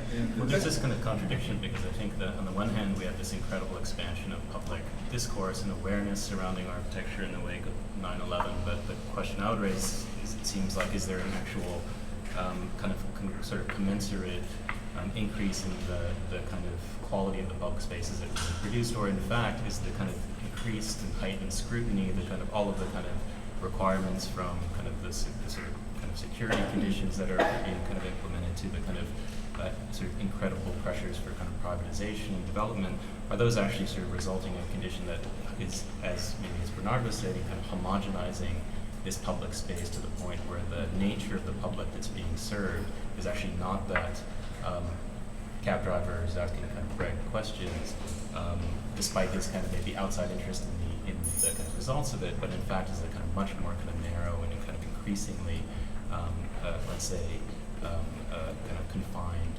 compartmentalized notion of publicness in that sense. So I think there's kind of interesting kind of tension, I think, between the kind of possibilities of the expansion of this as a kind of discourse, but one wonders whether, what is the level of that kind of conversation that's taking place, and is it being reduced to, you know, do I like the vertical building better than the horizontal one, or is it actually sort of looking more closely at the kind of fundamental conditions of the space, like downtown, and the kinds of pressures I think that are being exerted, I think start to kind of raise questions, I think, about even how one defines, on the one hand, the kind of public that's engaged in the discourse versus the public that can actually engage in the physical space. And I would add that since the Design Excellence program started, which comes after 9/11, not that it's necessarily related to that, but there's been, for us at least, an opportunity to do work outside of Manhattan. I mean, the New York City, all of a sudden, the field became much bigger, and we've got projects in 4 boroughs. But it's so unambitious. I mean, it's a copy of the federal program, right? Yeah. And it's so, not to be, I'm the internal optimist, so I'm not going to be negative, but it should be so much more ambitious, because the potential for, you know, everything that's being built, and like public housing is, and then public schools, but what about all the bridges and all, I mean, what about all this stuff that's being, I mean, Greg's probably working on the West Side Highway, but I mean, the East Side.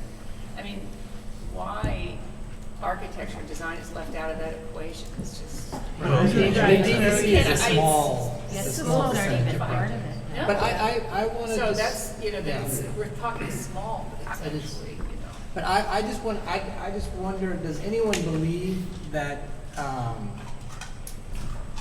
that the public is in a dialogue about architecture through its through the ballot box? That, I mean, we didn't talk about Bloomberg, but you know, because Bloomberg cares about design, let's say, and about this, he has a different conception of the city about who he appoints, you know, certainly in comparison to Giuliani. That, I mean, because really in democracy, that is supposed to be the dialogue. Leadership. The dialogue is between who you elect and what they do, and then you re-elect them or you don't. And so, you know, I just wonder, because these are Bloomberg projects, these are not Giuliani projects. Mm-hmm. And 9/11 is actually, I mean, the World Trade Center is actually totally different because it's not a Bloomberg. I just wonder if actually that's not, the fact that we still have our mayor, if that's not evidence of a broader dialogue. It's a really interesting question. I mean, I think there's almost no chance that the next mayor is going to deliver the kind of emphasis on design quality that this mayor has. We want Vishon to run. Right. No. But no comment. But He's in. You know, I think though there could be something positive that comes out of that, which is I think the last 10 years, a huge amount of focus has gone into neighborhood creation, neighborhood preservation. You know, a lot of it has been about how to bring the middle class back, how to stabilize poor neighborhoods. I think a lot of that's been successful. This goes to Lori's point, I think, that what's not successful is, so, like, look at the plans for Governor's Island, right? There is a massive park that the city can't afford being planned for the middle of that south part of Governor's Island, right? I mean, do we really just need to keep on building spaces for shiny, happy people? I mean, at some point, I mean, isn't that like the perfect place to have a waste to energy plant? And isn't that the perfect place to transmit from? And, you know, it's just, maybe the next 10 years we could spend actually thinking about the infrastructure of the city in a sort of more holistic way and using our talents towards that as opposed to just what we've been doing. Yeah, also that. Well, I just want to say one more thing. I would promise to shut up, and because then we'll let it go around for one more round or so. But it does give me an opportunity to interject this one more provocation. What I'm trying to get at with the cab driver, you know, let's leave him or her behind for the time being, just extrapolate, is that there seems to be underlying this conversation and the context, you know, to which it refers, a tension between different forms of what we could call public interest, whatever that may be. On the one hand, there's forms of interest to which, and I'm schematizing, I'm deliberately schematizing in a probably an exaggerated way, but it's to make the point, to which I just referred, the utility in a sense of infrastructure. Forms of investment and so on that are traditionally stripped of the glamour, or at least don't come a priori with the glamour of you know, museums and whatever, or the kinds of parks you're talking about. Now, okay, but let's just say that that's not just glamour. That's not just that there's something there that is more than political. It represents more than political opportunism. You know, whatever. As it's articulated in public policy, in the newspapers, wherever, that can be described as a kind of conflicting imperative. The imperative is simply to produce meaning. And by that I don't mean to produce signage or to produce representation in like this means that sort of a way. Because it seems to me that it would be very, very difficult to imagine that conversation in a situation in which meaning was not at stake. If it was just about utility, it was just about, like, you know, if that person was just concerned about where their electricity is coming from. So and this is again a very classical definition of architecture. It speaks to Laura's point about memorials. This is classically the site of architecture in modernist theory. It's the site of the production of memory and meaning and all the in a sense intangibles associated with that. What seems to be the sort of operative paradox, in a sense, is that that's what the client is asking for. Whether the client is public or private in character, but let's say the developer is the kind of prototype. The strangeness, the dissonance between the brick affordable housing, this is purely utilitarian, and the sort of beautiful condos is the dissonance embedded in the request. Please make me a meaningful building. The RFP for the new museum is beautiful in this respect. You guys responded to that request very eloquently, but it was built into the request. Make me an innovative building, the first line of the RFP. So don't make me a useful building. So you see what I'm driving at. What does it mean to be asked publicly to produce meaning, for that to be part of the implicit brief, part of the bottom line, as it were, not just a surplus? Well, maybe I speak a little bit about the new museum. Yeah. Because the second line of the brief was maximize the zoning envelope.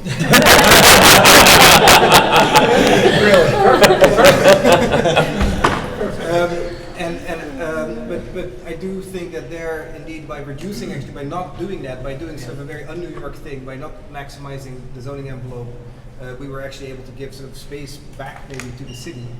and being able to open up the building. I will also say that when we came, so I can't speak like Andrew about the condition before 9/11, but when we came here, I was 8 years at Sala, and we did mostly public work in a way. The only work we could do quickly was to work in the US because the public process was in a way broken, rather than European projects where stuff can stall forever.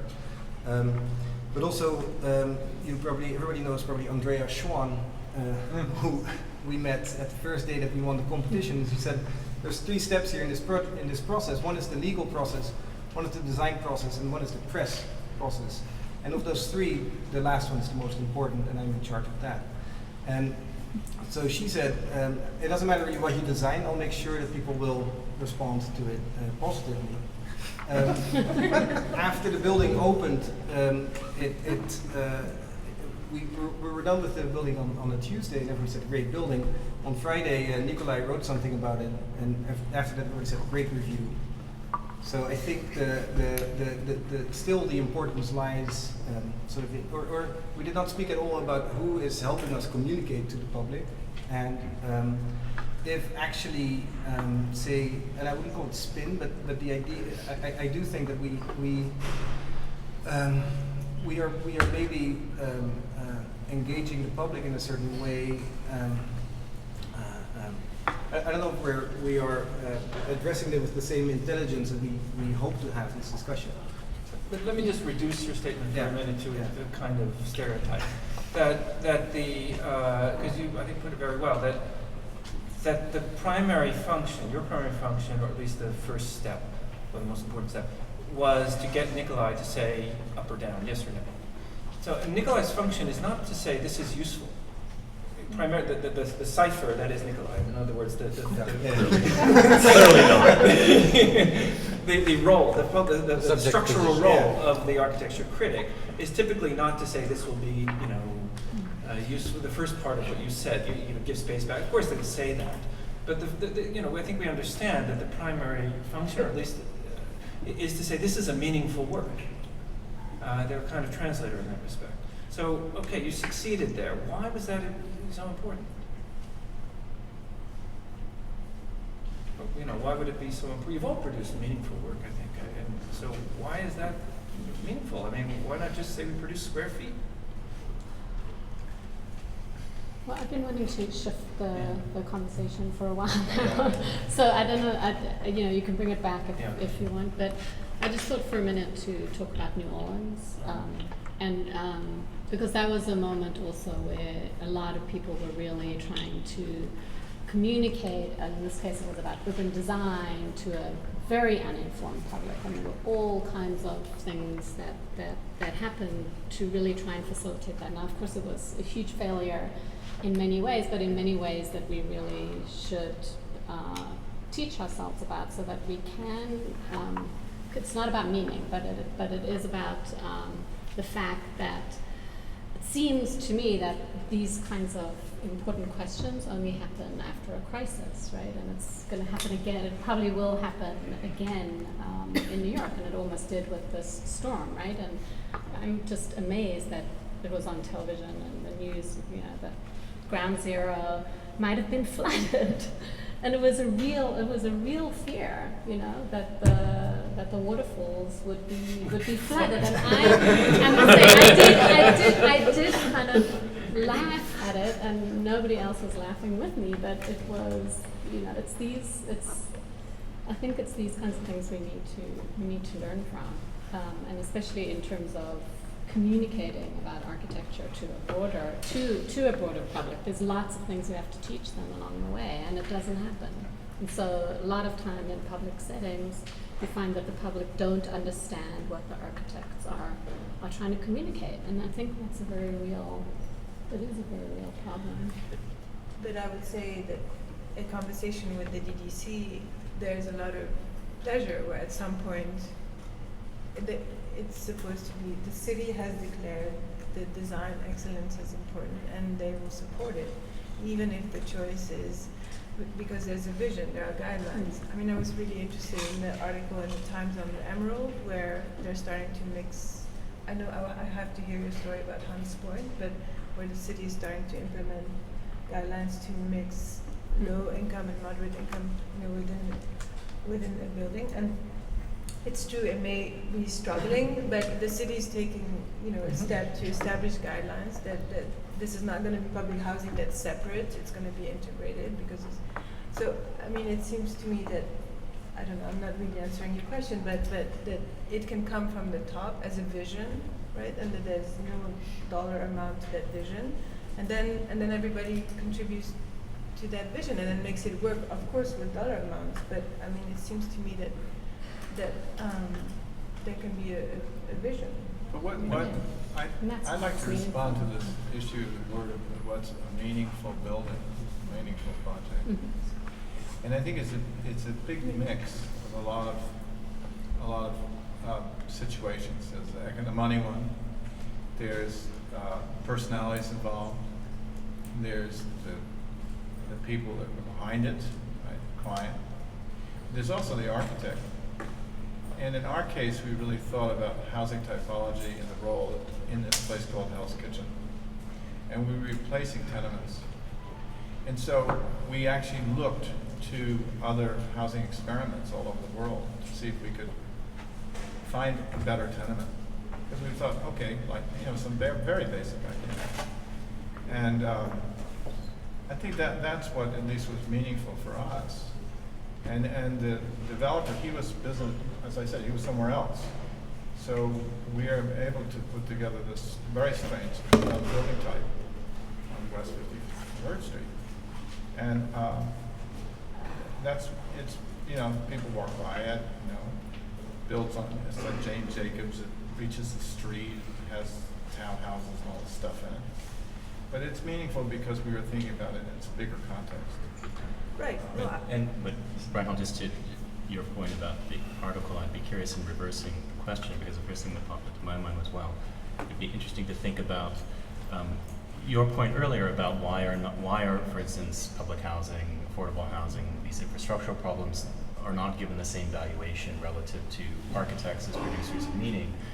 Well, I mean, be curious to think about why, of course, Nikolai or any other sort of Times critic in recent memory hasn't in fact addressed many of these issues in a kind of direct way. So there is this kind of Exactly. right? Yeah. Exactly. Which is why these are not sort of part of the kind of public discourse about architecture. In fact, they're conceived as not being part of architecture proper, and simultaneously, in fact, the investment therefore is not there that would make it possible. So for those of us, for instance, in this tiny project that in Glenmore Gardens, you're essentially attempting to kind of maneuver in the most kind of tactical way possible to kind of squeeze small amounts of architectural promise out of very limited resources. So that would be, for me, the flip side of that question that needs to be answered in order to kind of address it properly. I just think that rather than this notion of being meaningful to an architecture critic and that formal process, which I know isn't what you were advocating, but I'm just saying that I think that's actually part of the problem, right? And that the students are here in the audience. Right,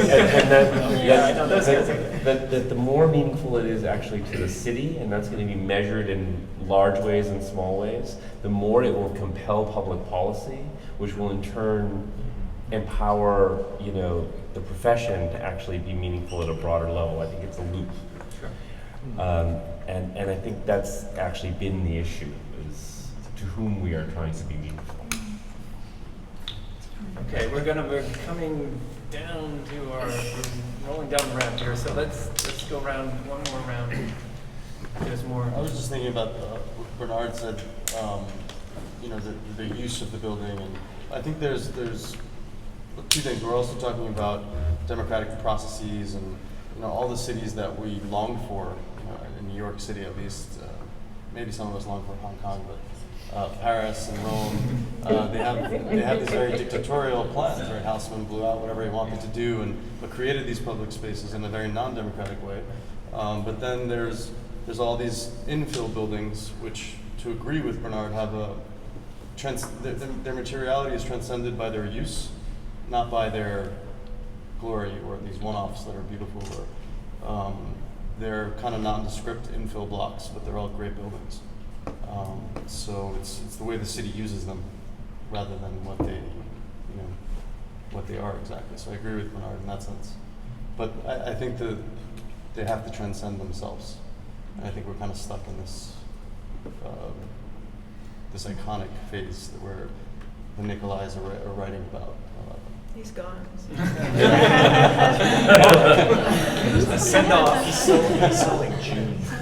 But, you know, Are writing about those one-off buildings. But I think, you know, looking and thinking about what we make, and you know, as we each have a role and a place in our own voice, the sort of network of what makes a city up is very rich. And you know, I think, unfortunately, you know, the focus on, you know, if you think about chess pieces on, you know, it's a game board, you know, there are moments for punctuation and there's moments for incredible infrastructure.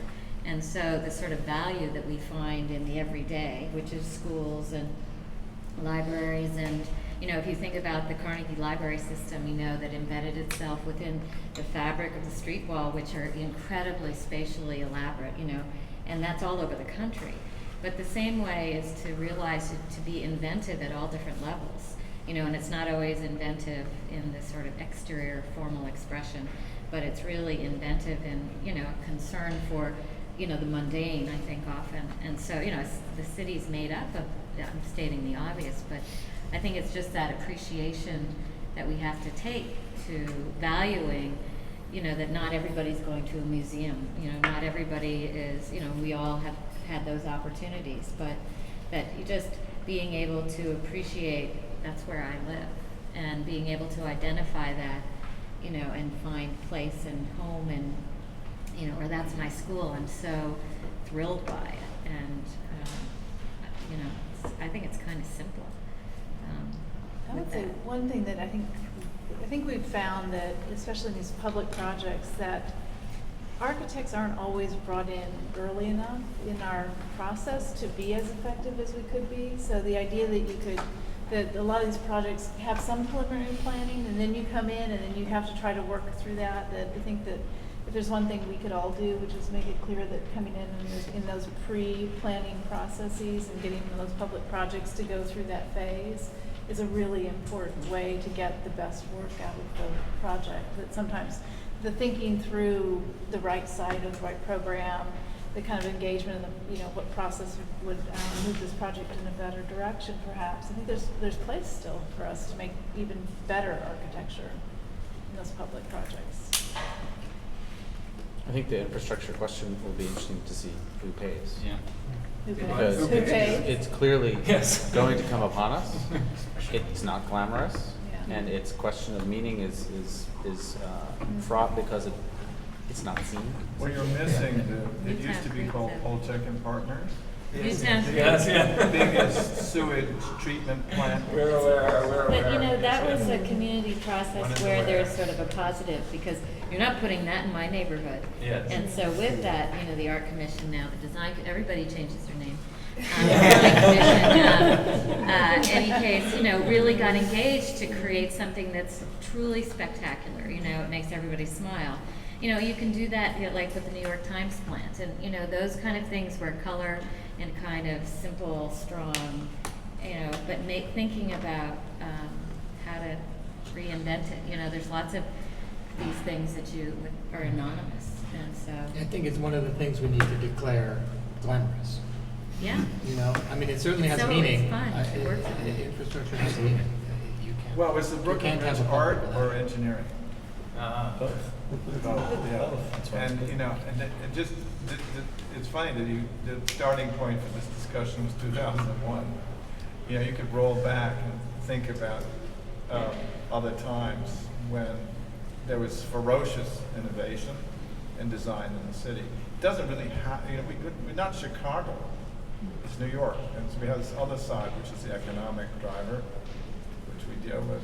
But every once in a while there's a kind of flowering operations in the building, and that's what we see in the room here. The question is, how did that come about? You know, is this a litmus of a situation? Are we going to find ourselves in a slow of despair?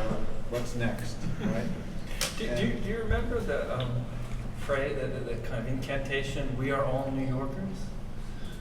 Yeah, I think in the spirit of Vishan's point about enlarging the Hudson, maybe sometimes it's better to say no.